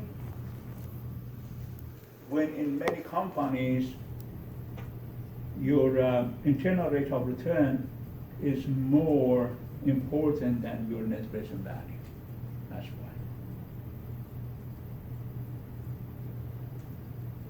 Okay, we talked about it. So why the net present value profile crosses, meaning that in like let me go back here. The book is trying to argue this point. It says, well, I mean, cash flows of both are kind of hefty good, right? Net present value is good. then why short is better than long by just looking at it? Because of the what? Time value of money. By looking at this, can anybody answer me what I'm talking about? Why short is better? By just looking at this, we're not even doing the calculator. And I said the answer is time value of money. What do I mean by that?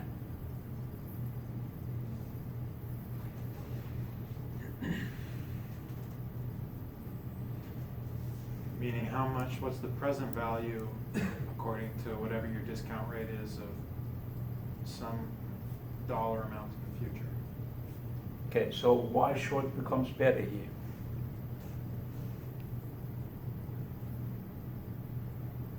By just looking at it, we're not doing Because calculation. the larger payments are upfront. Yes, you see that? You even could look at it and say, hey, this is better. I want to have 70 million this year rather than 8 million 3 years from now. You follow? Because of time value of money makes short better project. Thank you, Charles.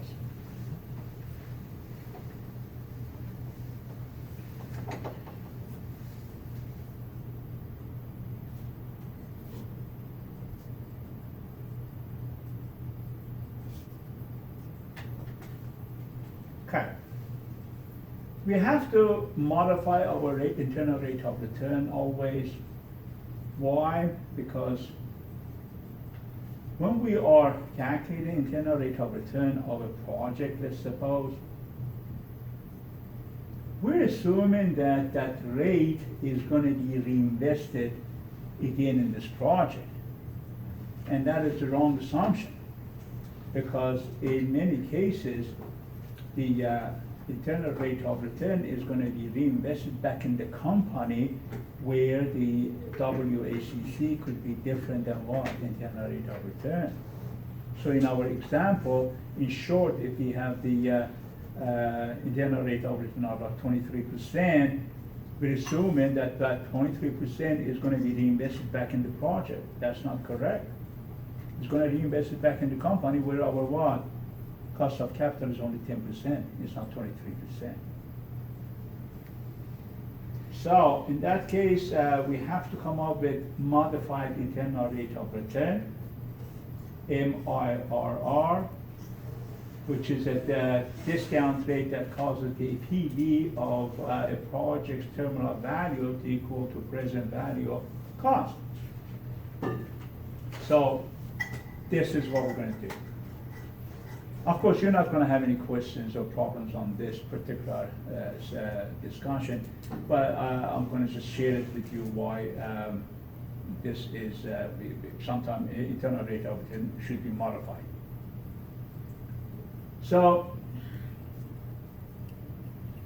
if we have, let's say this is a long project, yeah, a long project started with 10 million, 60 million, 80 million, I thought.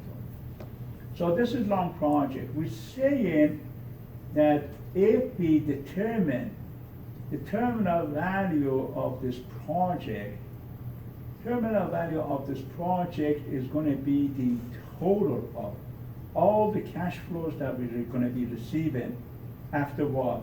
3 years. Basically, our 100 million is going to be growing with 10% for 3 years, and it's going to become what? 158. You see that right there in that red box? Okay. If I want to find out what is the rate of my internal rate of return on my project, I'm going to take that and then come up with the modified internal rate of return, which is this. This is what I'm after. This is what I'm after, okay? All I'm saying is that if I invest this 100 million in this project, at the end of 3 years, I'm going to have 158 million, because these are all going to be increasing 10%, right? Now I'm saying that I want to find out internal rate of return of this project at this point. So I take my cash flow and discounting it back to the present. When I do that, basically I'm after this, and this is the formula, 3 years, right? But I said, wait a second, I cannot do that unless I make the net present value 0. And that's how it's gonna be determining internal rate of return. I have to equal the 0. Oh, but I invested minus 100. So I put this as plus 100, that becomes 0. You follow? In that case, you allow us to see to multiply internal rate of return would be 16.5%, which is different than what? I think it was 19.9 earlier, without modifying it. So you see it's much less than that. I'm going to repeat it.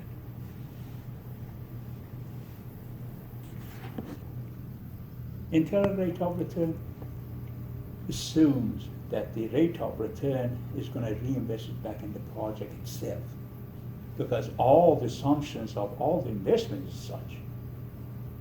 However, just because the project is part of a different part of a bigger picture that has a different cost of capital, therefore, if I want to reinvest that in 10% rather than 23% cost of capital rate of return, then my internal rate of return is going to be different. How I'm going to do that? This.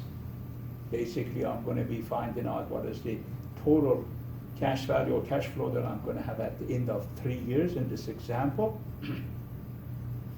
And then use the formula for what? Internal rate of return. What was the formula for internal rate of return? It was what? 0 equals to sum of all the cash flows divided by 1 plus what? Internal rate of return, if you guys remember. Now I want to find this out.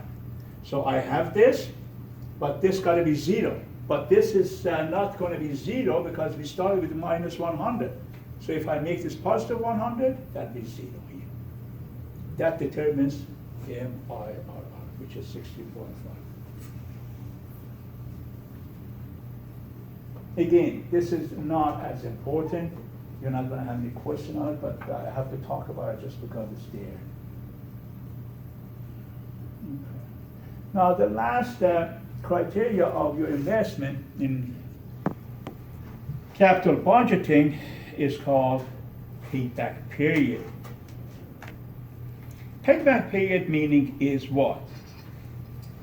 Is how soon we're going to recover our initial investment. Okay? I invested in this particular product, building, equipment, project, whatever, $5 million. How soon I'm going to be getting $5 million out of this project? That's what it is. Why this is important? Why we need to know that? I mean, hey, net present value is our guideline. Internal rate of return is the second item. Why are we worried about payback period? What's the answer?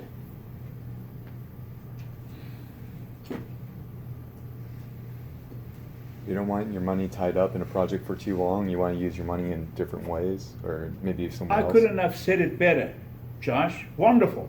Oh, thank you. That's exactly what it is. Not everybody has cash flow that say, hey, whenever it gives me a rate of no, I better have it after 4 years, because otherwise I'm going to die. This analysis normally is made in farming industry, and I'm going to give you an example. You guys know that in farming industry or in agricultural industry, not all the farmers stay in the same line of business producing the same item. Okay? For instance, if Stephen and I were the farmers of corn, and then we're not going to produce corn forever. We're going to produce corn only for a short period of time, and after that we're going to be basically alternating our field to produce other products like tomatoes and other things, because that's how they do it. So the life cycle of the business of farmers normally is short term, and they convert their land to other stuff. So let's suppose him and I, we decide to grow corn only for 4 years. After that, we're going to convert our land for tomatoes or whatever. However, the machinery that is needed for the crop of corn is different than, let's say, for tomatoes. So we're going to be buying a machinery that is going to be basically helping us to produce this particular product.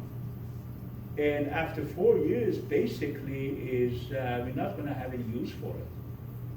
Yeah, we're going to be getting some money out of it after 4 years by reselling it. That's the salvage value, if you will. So far, so good? Okay. So what's the most important calculation for Stephen and I? If we buy this machinery, which is going to cost us $500,000, the most important calculation for us is that how soon we're going to be able to pay this loan back before we get out of business. Meaning that after 4 years, we're not producing corn anymore. So we don't need the use of this machinery. Whatever money we're going to be borrowing to buy this machinery, better be paid off by end of 4 years. Okay? So what do we do here? We do payback period analysis. What is payback period analysis? It's very simple. How much this machinery costs for us? Oh, $400,000. Okay. How much cash flow we're going to be generating every year because of this machinery? Oh, 100,000. Oh. How long would it take to pay this up?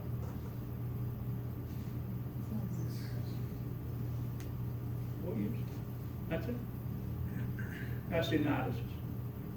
If your cash flow is less, then you're not going to be able to pay it in 4 years. It's going to be maybe 5 years. In that case, you're going to calculate, okay, 4 years I'm going to pay it, but in 1 extra year, this machinery has salvage value of 100,000? If the answer is yes, so you're okay. In some cases, you're going to say, hey, this machine is going to give me $200,000 a year. How soon you're going to pay off this loan? In what? 2 years. Make sense?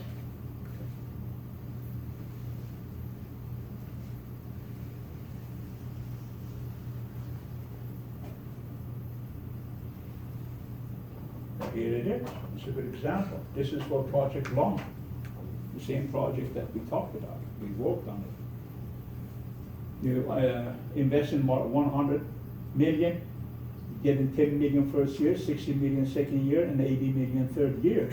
So first year, 10 million of that 100 million is made. So what is the balance forward to second year? 90 million. You made 60 million of it. Minus 90 million, you got minus 30 million on second year. Going forward, you're going to make 80 million. So obviously you're going to pay it in before 3 years. So it's going to be 2 years plus what?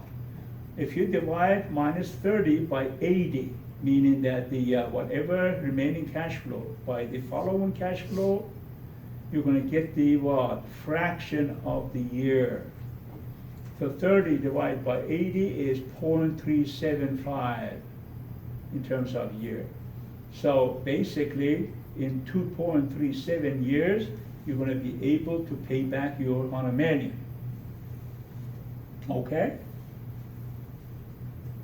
If we do that for short, it's going to be 1.6 years, much less than 2.37. Why is 1.60 for S? Because if you guys remember, we collected most of our cash flows in the early year than the latter part of the project. Okay? Now, what is problem with cash or payback period analysis? There is only one problem with it. And I'm asking you to identify what is that problem. And guess what? I never ask you a question that if I haven't talked about it. So, what's the problem with payback period analysis. Why this is not accurate enough for us? Because we're forgetting something. What is that? We're not discounting. We're not discounting. Thank you. We're not including time value of the money. Hey, darn it, for 100,000 4 years from now is not 100,000 today. So what do we need to do to mitigate this issue? What's the suggestion? Discount the cash flow. Discount, and then calculate your payback period. Wonderful. Thank you, Charles. Here it is. So what we're going to do, we're going to say, okay, what's our cash flow for year first, 1 year, the first year? Well, let's discount 10 million by 10% to present. It's going to be 9.09. It's not 10 million, it's 9 million. How about second year? 60 million is going to be 49.59 with 10% discount. And how about third year? Well, it's going to be 60.11 with 10% discount. It's not 80 million. Okay, then let's do our payback period analysis. The first year, 100 million. How much of it is going to be paid? 9 million of it. So 91 million going forward. Be paying 49.59. So minus 41 going forward. The following year we're going to make 60 million, which is obviously more than 41 million. So what's the fraction of period here? We're going to take 41.32 divided by 80. I'm sorry, divided by 60 because no longer 80 is there. That 80 is 60 now. 41.32 divided by 60.11 is going to give us about 2 years plus 7. So basically, Long's payback period is not 2.375. It is what? 2.7. We could do that for short also. You're going to see that is longer than what it was. Okay? I'm not going to talk about that because that is going to open up another segment that we don't have the time for it, at least right now. Now, I'm done with chapter 11, net present value. You did some calculations. I hope that you're finding this beneficial when you do it in the class. You're learning, I hope. So when we come back from break, I'm going to start the discussion of WACC. And again, I don't think I'm going to finish it today, but we'll finish it next week if we need to. Let's take 15.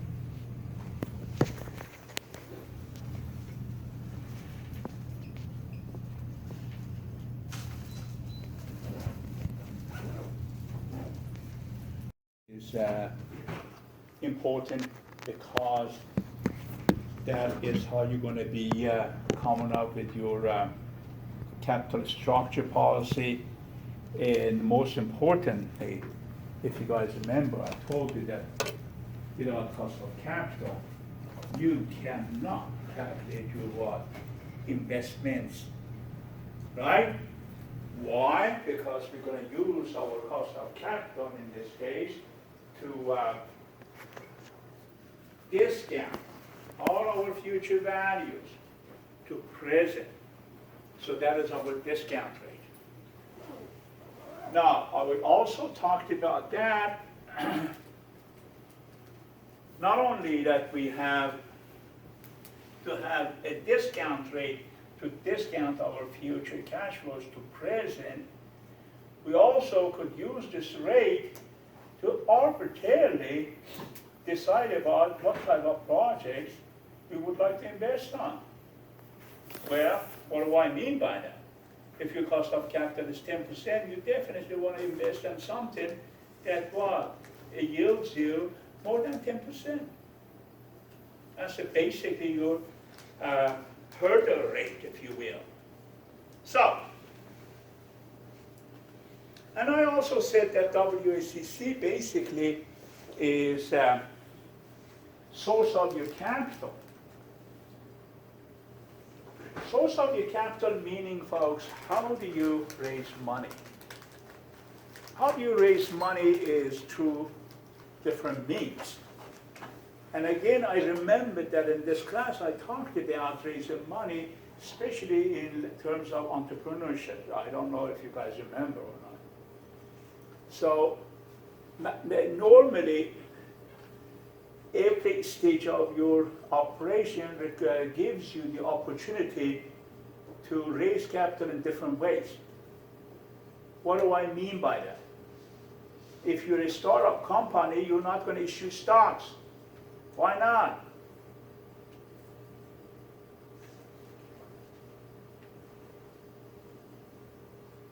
Because you're privately held? Yeah, you're privately held. You're not going to issue stock in the market. You haven't gone to IPO yet to have what? Publicly have your stock to be traded. So forget about that part. Not necessarily you're not going to have stocks. You're going to have stocks, but then hand out only the what? Investors that are part of your company, mean that they bought your company. Remember that TV show that you watch? You know what I'm talking about? Shark Tank. Yeah? You guys remember that? Those are angel investors. What they do is they buy part of your company, percentage of your company, and give you money. We're not talking about those stockholders. Those are that individual is part owner of your company. When we talk about stock buying and sold or raising capital by selling the stock is in what? Publicly traded companies. So if you're a startup company, you're not going to be going IPO. So forget about stocks or issuing stock to raise the capital. So what else is remaining for you? Debt. Debt, right. So you could issue bonds. And that also has certain provisions. Do you have enough real asset to backen up your financial asset and so forth, so on, and what's the rating of your bond? Also, there's another avenue that's borrowing money from banks. So that's another option that you have. Now, obviously, you have to have a good operation, profitable and successful business to be able what? Secure money from banks. However, if you raise capital only by short-term notes or borrow from bank, 100%, what is your WACC?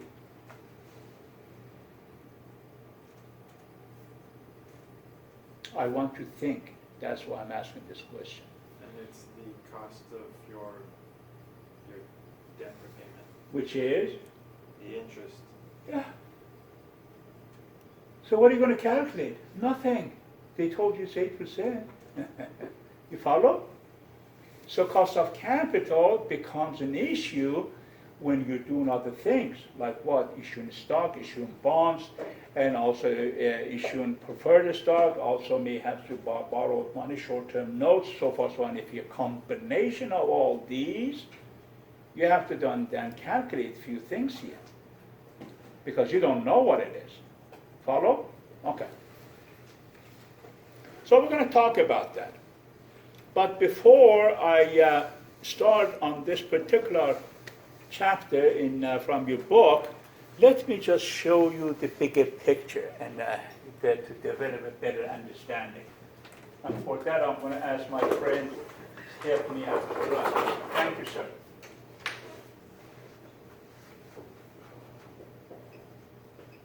Okay. So what I'm talking about here is very basic. I'm saying that I have a big company and I have many different ways to raise capital, but I have to calculate those, meaning that I have many ways that money is coming in. It's not like the bank that I got money and bank said that cost of your money is 8%. So let's suppose I'm issuing bonds.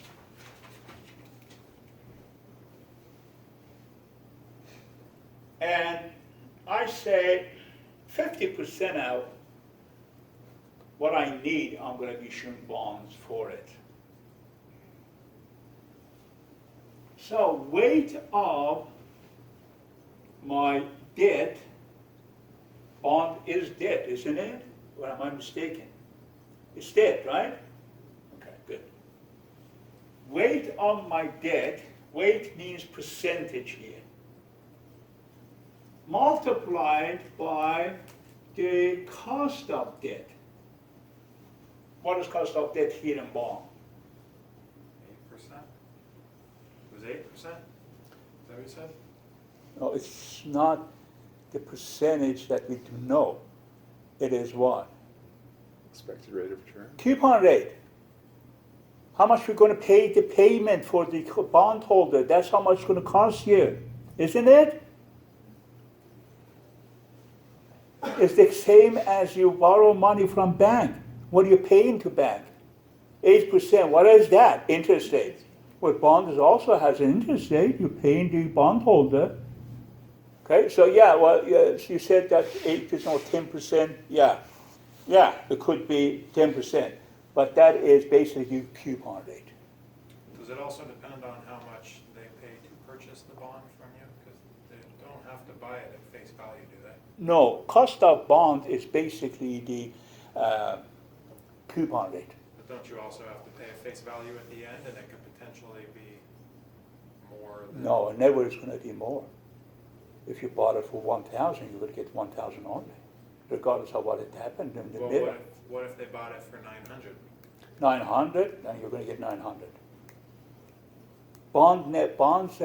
So whenever term- they initially offer a bond, you have to purchase it at that price. You're going to end up getting exactly the same thing. If you bought it for $1,150, you're going to get $1,150. Always you get the book value of it. However, it doesn't mean that you cannot make money on it. In the middle, it's going to go up and down, and you trade and make money, of course. That's a different story. So, cost of debt when you issue bond is what? Coupon rate. Follow? Cost of debt when borrow your money from bank is what? Interest rate. Simple. However, before I continue on this one, let me ask you a few questions. It opens up the discussions even better. And I want you think about it and give me any answer, it doesn't matter. Let's suppose we are here representing one company, investment group, okay? We have the ability to raise capital from different sources. We have that ability. I mean, we are one of the big companies and very much established, okay? I'm coming to you and telling you we need to raise, I don't know, $10 million. What is your first move? What do you want to do first? Remember, we have 3 different ways of raising this capital. Actually 4 ways, but let's suppose I'm going to talk about 4 ways. We could issue stocks, common stocks, in the market to raise capital. We're also a publicly traded company, so we could do that. Could issue preferred stock, which is not a good way of raising capital, but technically it's there. We could issue bond. Also, we could borrow money from bank. We could do all of them. And I'm asking you to help me out. What's the first step you're going to take, folks? Meaning that where we're going to go first from all these sources to get money. Oh, by the way, retained earning, which is not shown there, but it's part of your capital. What is retained earning? That's the store of all your previous. Whatever you made and you have the money in your pocket in your company. You have not spent it yet. You haven't reinvested yet. You haven't paid the dividend yet. That's called retained earnings. We're not going to talk about that because that is not, we're not talking about having money, it's raising money, meaning that we know how much we have. Now we want another 10 million. Follow me? Okay. Which of those sources we're going to go first, or it doesn't matter? What do you think? Compare the cost of it. Depending on cost of it. Right. Without even doing calculations, Stefan, cost of which of these would be less in your mind, in your opinion? Without even doing any calculation, you're thinking about common sense, if you will. Cost of bond, cost of stocks, cost of borrowed money. And we prefer the stock aside for now because that's not the good source of raising money. Which one? Which one is going to have less cost? The answer is we're going to take a look at the market. Okay, let's take a look at the market. Which industry we belong to? Oh, we belong to computer industry. Okay, let's take a look at the expected rate of return on the computer companies in the market. Oh, it's 12.5%. So if we issue stocks, expected rate of return on this stock is 12.5%. An average, yes. That's the cost for us, isn't it? Meaning that if I issue stocks, you issue stocks, other people buy it, they're expecting us to give them what? 12.5% rate of return on their stocks. That's called cost of equity. Cost of equity is like, again, a coin. One side of it is rate of return for the stockholders. The other side of it, the issuer has what? Cost of equity. Follow?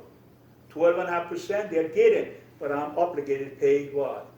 Or yield 12.5% on the stocks. I cannot underperform. Follow? Okay. And that's realistic, by the way, 12.5 in computer industry. Okay, if we issue bond, what type of coupon rate we're going to be paying? Again, coupon rate here is what? Your cost of debt, right? Let's suppose it's 9%. And normally it's 10%, but let's suppose it's 9%. Okay, 9%. 9%, 12.5%. If you borrow from bank, that's how much? What is the going rate these days? Really, they're low. You could borrow money 6, 7. Let's give you conservative 8%. 8% still is better than 9 and 12, right? Oh, wait a second. If I borrow money from bank, I have to pay interest, huh? Yeah. Well, interest is tax deductible, yeah. Well, if I have a 35% tax rate, so I'm going to multiply this 8% with what? 0.65. Oh my God, I'm paying only 5.5% here. So what's the choice? Borrow money first. Follow? Oh, there's also another benefit to it. What is that benefit? When I sell stock, I'm selling my ownership of my company. Right? If Stefan buys 51% of my stock, he owns me.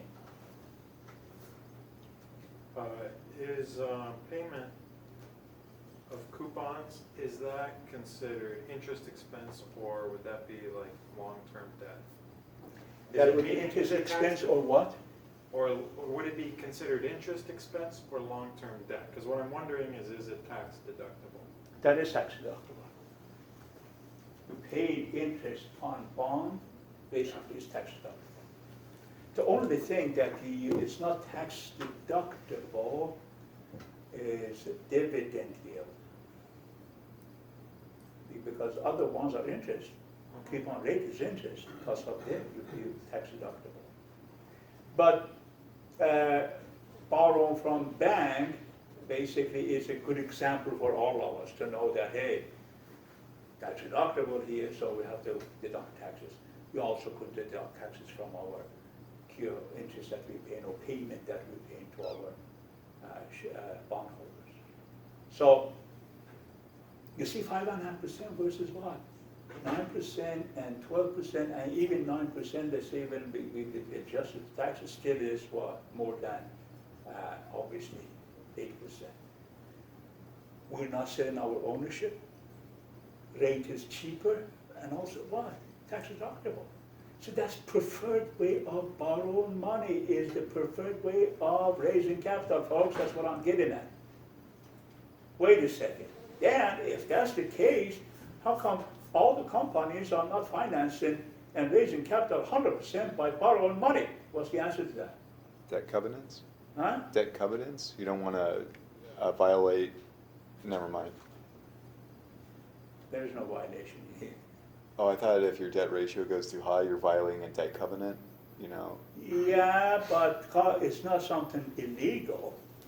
It's just basically, this is what it's going to be. I'm waiting for an answer, but you're going to hear your answer. Like nobody's willing to give you money to leverage your company 100%. Number one, absolutely. Banks are not idiots. They would never put all their eggs in one basket. If you're a major company, you're in need of $500 million, they're not going to give you $500 million knowing that 100% of your company is for their money. Because anytime you just say, bye, right? So normally they don't.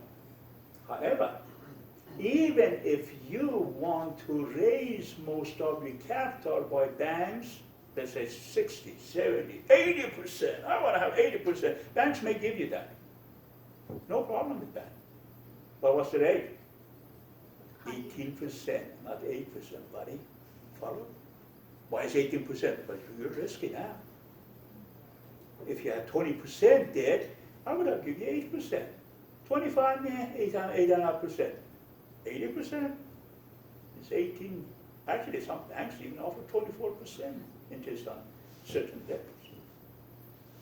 Not that you're restricted by law to borrow money, but the rate is high. Because higher your financial leverage is, remember we talked about leverage. Leverage means debt. Higher your financial leverage is, higher risks you carry. But that's not the only bad point, only negative to you. There's another negative here. What is that? Oh, I also have 20% stockholders here. Yeah? What was their expected rate of return in the past when you have 20% debt? Oh, 12.5%. Now you have 80% debt? Yeah? Are they satisfied with 12.5% rate of return? Now you are much riskier? No. They're going to demand 18.5% rate of return. Otherwise, they're going to dump your stock. You follow? That's the equation. That's the balancing act in the market. So, by bringing up to your attention, still, borrowing money from bank is preferred because of all the advantages.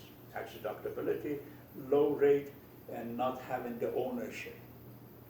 However, there is a threshold by which you're going to say, that's enough, I'm not going to borrow. What is that threshold?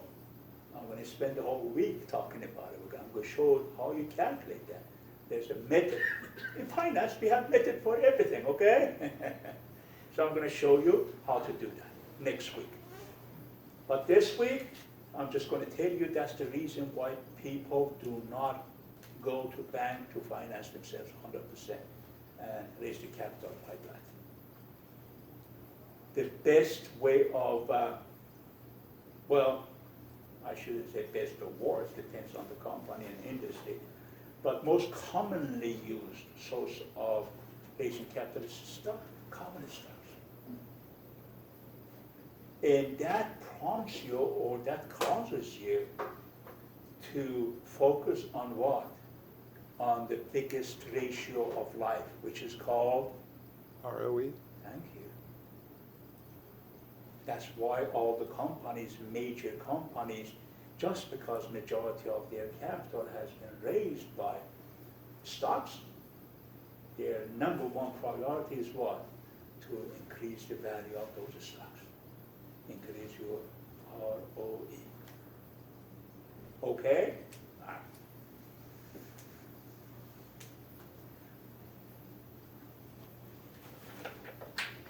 Now, any questions? Because I like to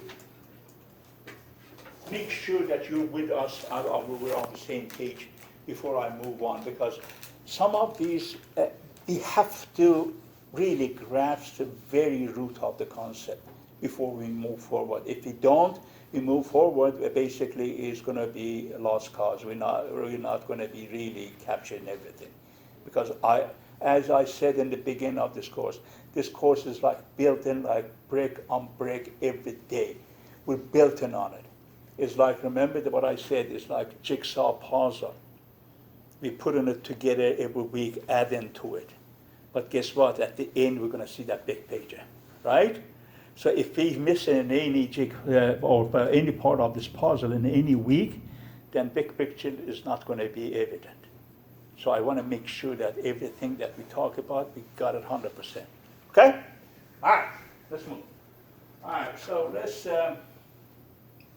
go back to our book.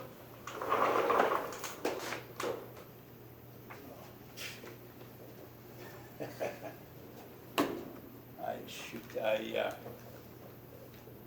turned this off to use the board. I forgot to use the board. That's it. I was about to write the formula for you on there. Actually, let me write it. It'll be better. You have a better idea. I'm sorry, my friend.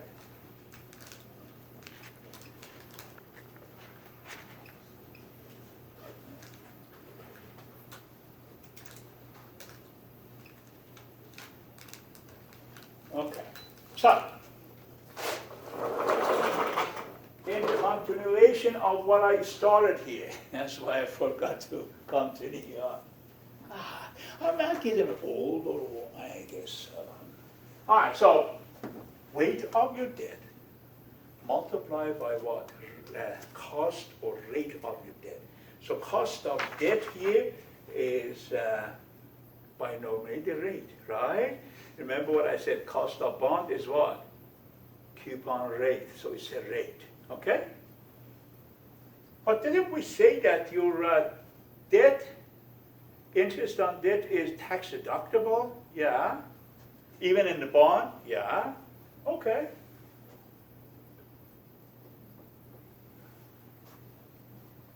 So we have to include taxes on that. If you're 100% financing yourself by issuing bond or borrow money from the bank, that's your cost of capital. That's it. However, we already talked about it, that you don't want to do that. Even if you issue bond, 100%, the same logic applies. Meaning that your bondholder is going to demand a 24% coupon rate. Because you're extremely risky. So, that extends the same thing. So our weighted average cost of capital is equal to debt, the source of bond and borrowed money. Plus, you may have preferred stock issued. But remember, folks, what's the difference between preferred stock and common stocks? Come on, we talked about it. Preferred stocks for your internal people. Common stock is for the general public, like on the stock market or NASDAQ. Perfect. And why you don't want to issue preferred stock and give it to everybody? Because you are going to be obligated to pay what? Dividend on it. And just imagine you're obligated to pay the dividend plus what? In the rate of return of the stocks and plus the ownership of the company. This is not what companies would like to do. You only give the preferred stock to your executives, not even everybody. Your CEO, your VPs, your president, only people that get preferred stock. But it's there, part of your equation, so we have to include it in there. So weight of your preferred stock times what? Rate of your preferred stock. Okay? Plus common stock, right? So weight of your common stock times rate of your common stock. That's your formula. Remember, this is going to be important for you when you're doing your homework. Retained earning is also part of your what? Cost of capital. But it's not part of the formula. But from the perspective of some of the problems going to be asking you, okay, if you have, let's say, this much money from bond, this much money from stocks, also retained earning, meaning that we see all those in one bundle. But just because retained earning is not, well, there is a cost for it, but it's opportunity cost, you follow? We don't put it in formula. Follow me? Meaning that money that you have as a retained earning, what are you trying to do here? Trying to calculate cost of capital. Well, that money has only opportunity cost. Doesn't have a direct cost. Meaning that what is the opportunity cost of that money? Is that what you're making in your company? Right? Okay.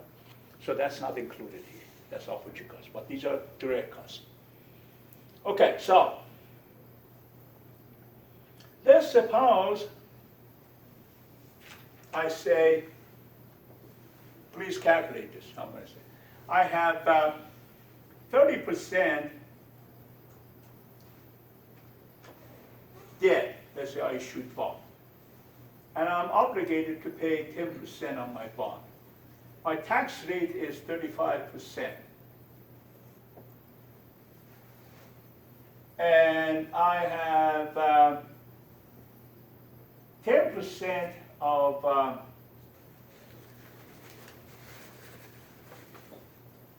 preferred stock, meaning that 10% of my total capital is preferred stock, and rate of my stock is, or rate of return on this stock is 9%. And obviously I have 60% of common stock with the rate of 12%.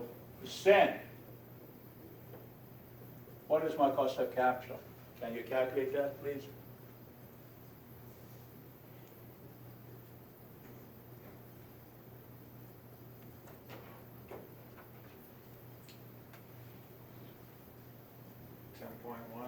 $10.1. $10.1? Yeah. Okay.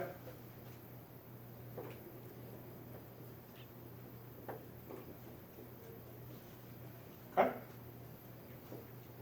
All right, now, simple, huh? Okay, but actually it becomes a little bit complicated. How?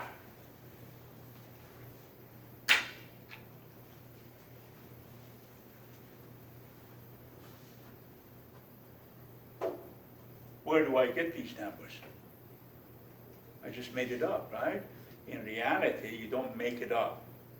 Each one has a way to come up with. There's a method by which you calculate each one. Okay, what is the method to come up with the percentage of the debt versus common stock versus preferred stock? Balance sheet. Actually, it's going to be taking my entire week, or a day in an entire week.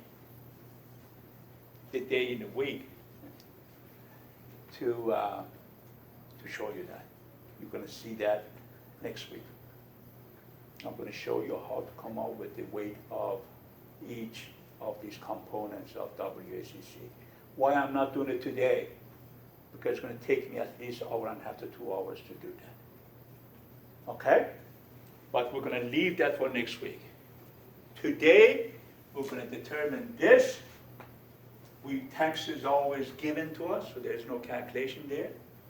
We could determine this, and we could determine that. So, this is given. I'm going to tell you how to calculate W's next week. but we're going to calculate ours or the cost today. So that's how you're going to come up with your WACC. You're not going to be guessing the numbers. Each one has to have a merit of where you're getting it.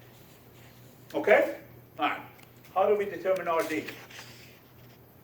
And I never ask you a question if I haven't talked about it, so you should know. How do we determine the RD? Well, that's, Look at interest expense and, If you borrow money. yeah, How about if you issue bonds? coupon rate. yeah, if you want to look at the current market rate and try to match it with your coupon rate. Bear in mind, coupon rate is your payment, is not the total cost. I just made it, remember you asked me a question that said coupon rate is what you're obligated to pay your what? Bondholders. But is that your total rate of return on your bond? No, it's not. What's it called? YCM? Yeah, yield to maturity is your real cost. Follow? Okay? So remember, I will compare that to internal rate of return in other discussion. So here, how you come up with yield to maturity of your bond? Well, then we already calculated that in the class. Yes, we did. All you need to know is data on your bond, and then you're going to come up with what? Yield to maturity of your bond. What's the price of your bond? This. What's the future? 1,000. What's the payment? $90. Okay. Calculate yield to maturity of it. Follow? Okay, good. How do we calculate the cost of preferred stocks? Would that be the dividend yield? By this formula. Value of preferred stock is dividend divided by rate. So, rate would be what? Dividend over value, or RV, value changes.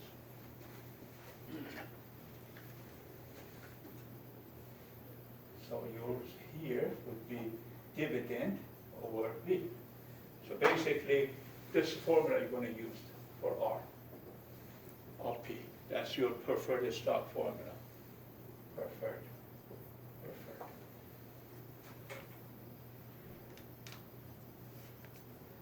Okay?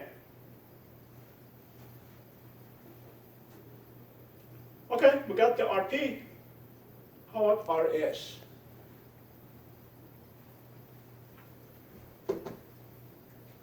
RS, how are we going to calculate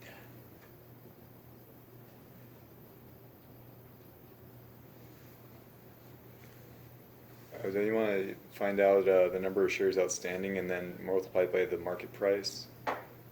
No. No. Thank you for trying though. Because this is something that we haven't talked about. Okay, there are models out there. I think I touched on this sometime in the past. There are models out there to determine RS. Is a security market line or what? Capital asset price model. You guys remember that? Maybe, maybe not. That I touched on it in the past, I am sure. So what is that? So I'm going to erase that for now. And I'm going to write capital asset pricing model.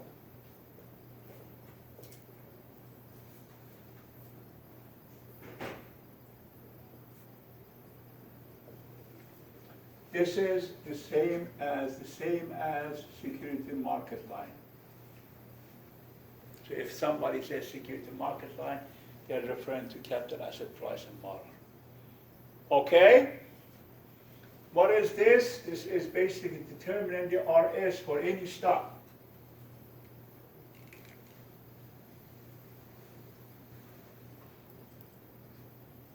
Which is equal to, anybody remembers this? Was it Risk-free rate, right? Plus market risk minus risk-free rate multiplied by beta. You guys remember that I talked about this briefly? Yes, Dan, we remember that. Okay.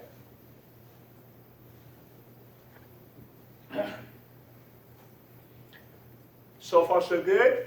We're saying that this is how we're going to put together our WSEC. W's, we're going to talk about it next week, but R's, we're going to talk about. The tax rate is always known. RD, if we borrow money from bank is going to tell us what it is. If we are issuing bond, that's going to be our yield to maturity of our bond.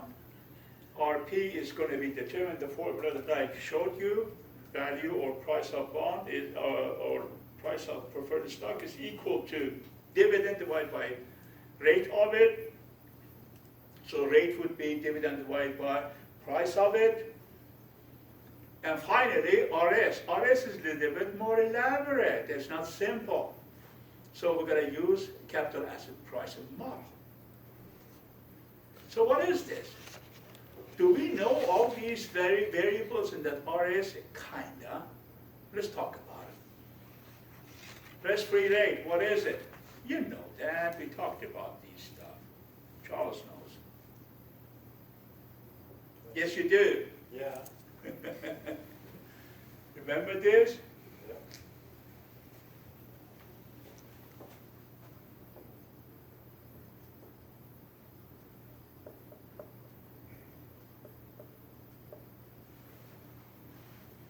You remember this? We talked about it. Remember that? We talked about interest rates. Okay, come on. So let's just read it. What does that mean? It means there's a financial asset, which in this case is bond, has only opportunity cost risk plus inflation premium or inflation risk. Other than that, doesn't have any risk associated with it. What that could possibly be? Treasury Bill or bond? Or bill, or short-term bond, meaning that bond that has only maturity of 1 year. Okay? Is it always known? Yeah, it's there. Look at it. Okay. So what are the other variables? RM. What is RM? RM of any stock is historical average of that type of stocks, even if it's not the stock of that particular company. So you're going to take a look at the historical trend of this stock and see that what type of an average, what kind of rate of return this stock had. If this stock is not publicly traded, then in that case look at the similar stocks in your industry. Okay? Now, the only thing is unknown is what? Beta, huh? Did we talk about beta at all? Yeah, Okay. a little bit, yeah. A little bit. I wish we had another 12 weeks, you know? We could have expanded on all these. We could have had fun, but it's okay. We need to learn what are more important. Okay, so beta we talked about. Beta is your risk coefficient, right?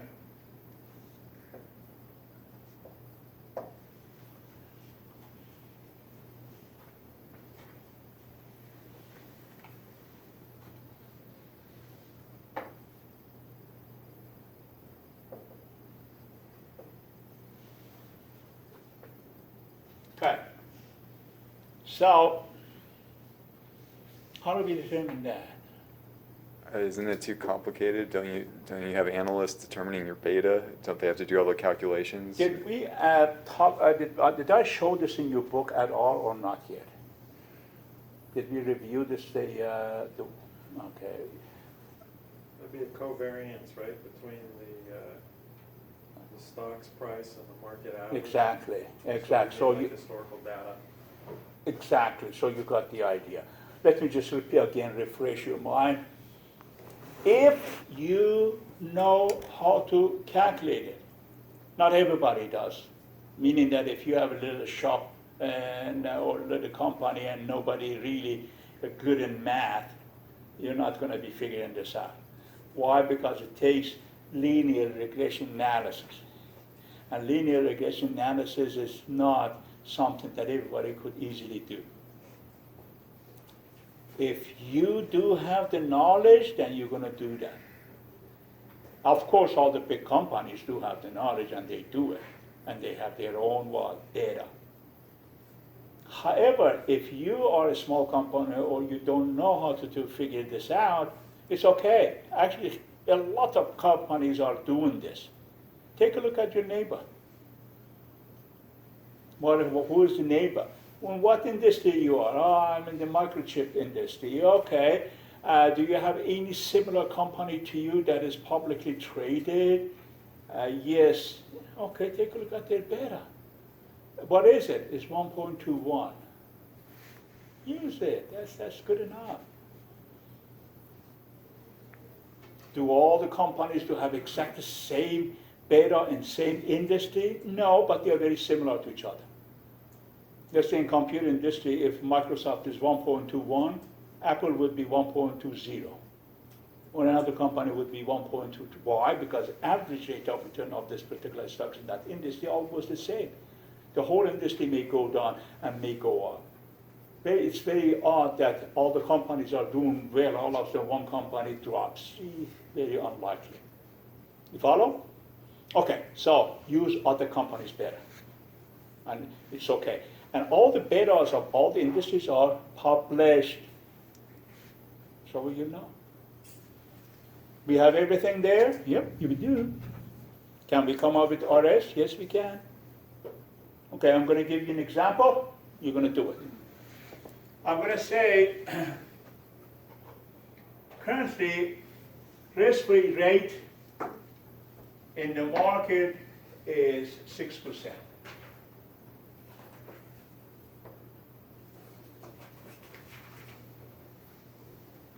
Market risk is 13% for this type of stocks.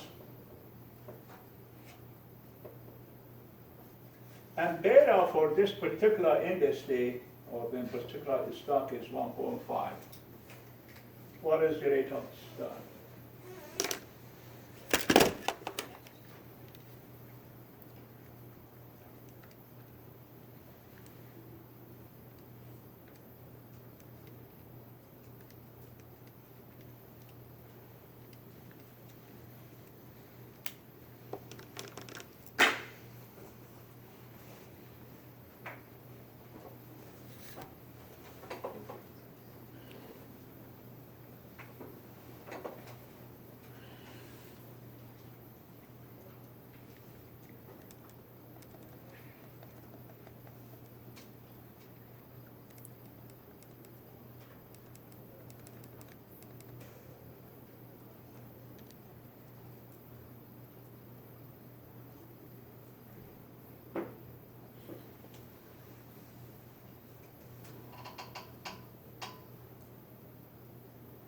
What is it? Oh, 16.5%. What's that? 16.5%. Yeah. Seems to be right. That's your rate of return on yourself, or cost of your equity.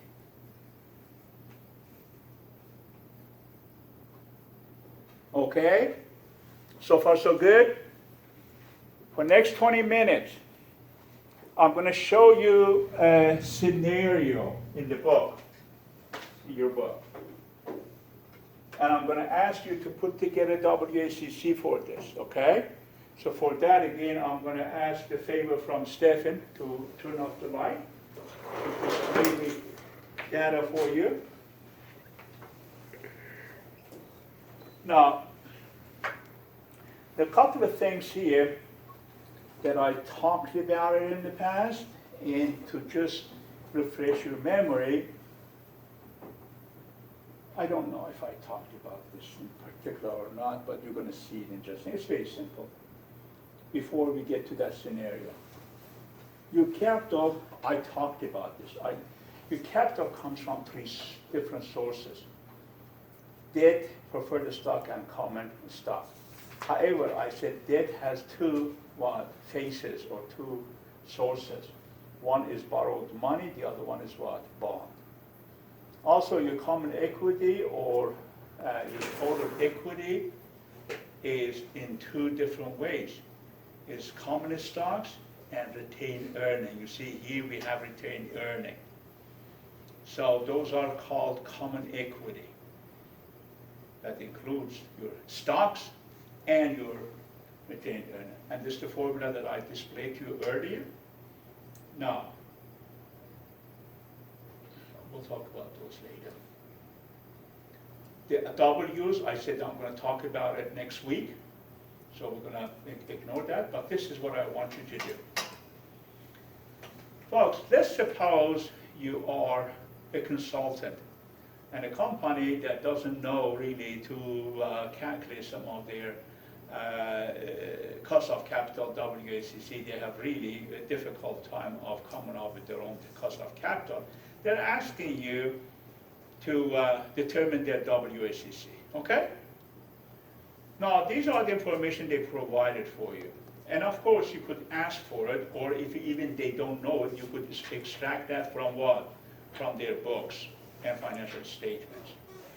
So these are the data that is provided to you, and they want you to calculate their WACC. Number one, tax rate, 40%. Number two, 15-year, 12% coupon, semi-annual payment, non-callable bonds, therefore 1153. And new bonds will be privately placed in no flotation, so there's no other cost associated with it. So what is this? Why this information is given to us? What are we trying to do here on this one? Come up with what?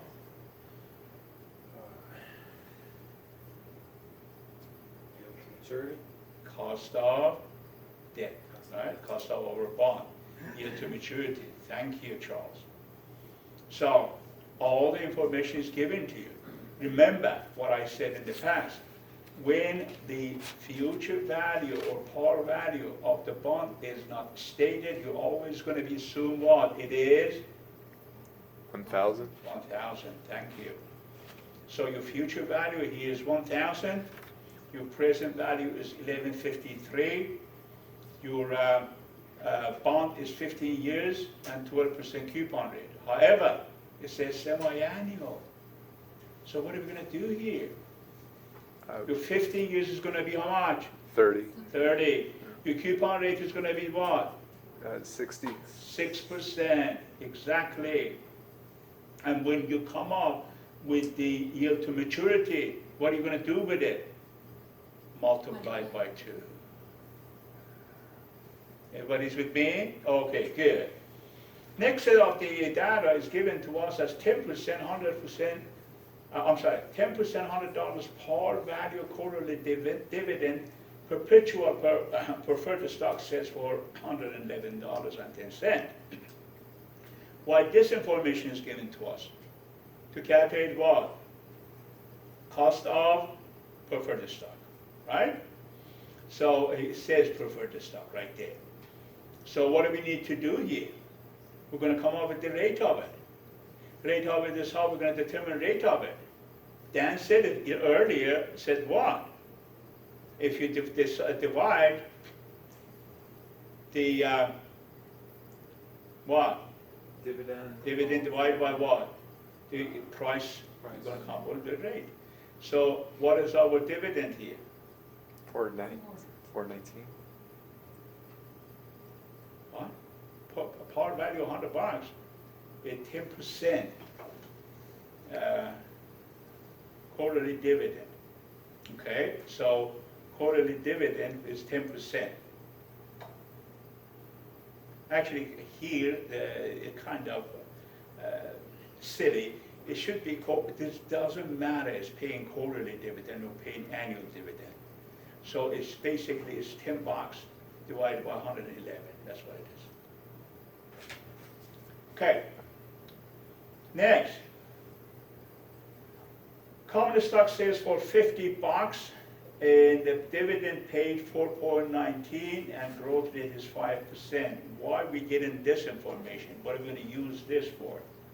because you have to find the D1, the dividend coming up, so you have to multiply 419 by 1 plus 5.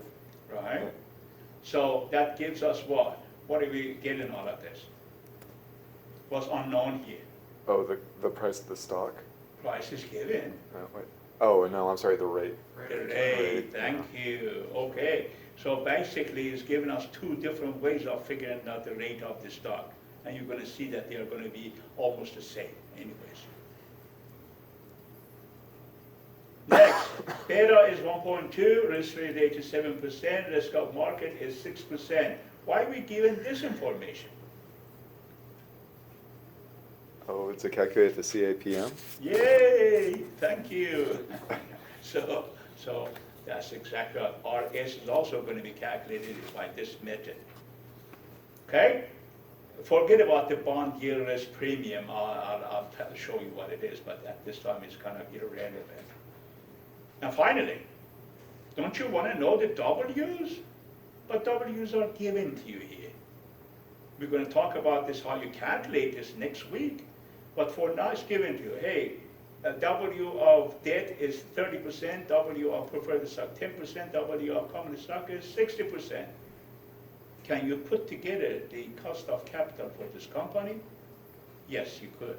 So why don't you do it? WACC is equal to what?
figure it out? What is it? 7.7%. 11? 7.7. You're talking about WACC, right? Yeah. It should be, I think it's 11, let me check it out.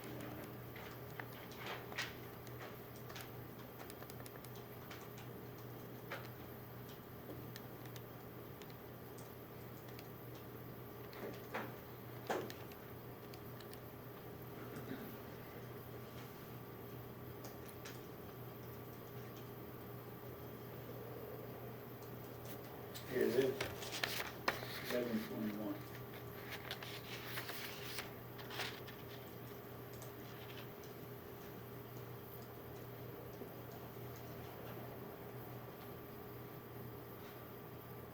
So your cost of debt should be 10%, and cost of preferred stock 9%, cost of common stock 14%.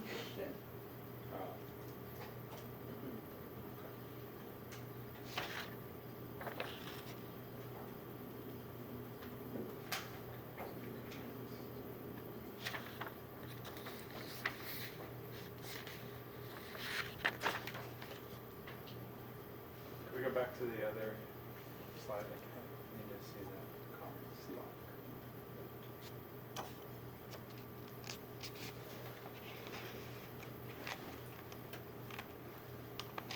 Yes? Yeah, thank you.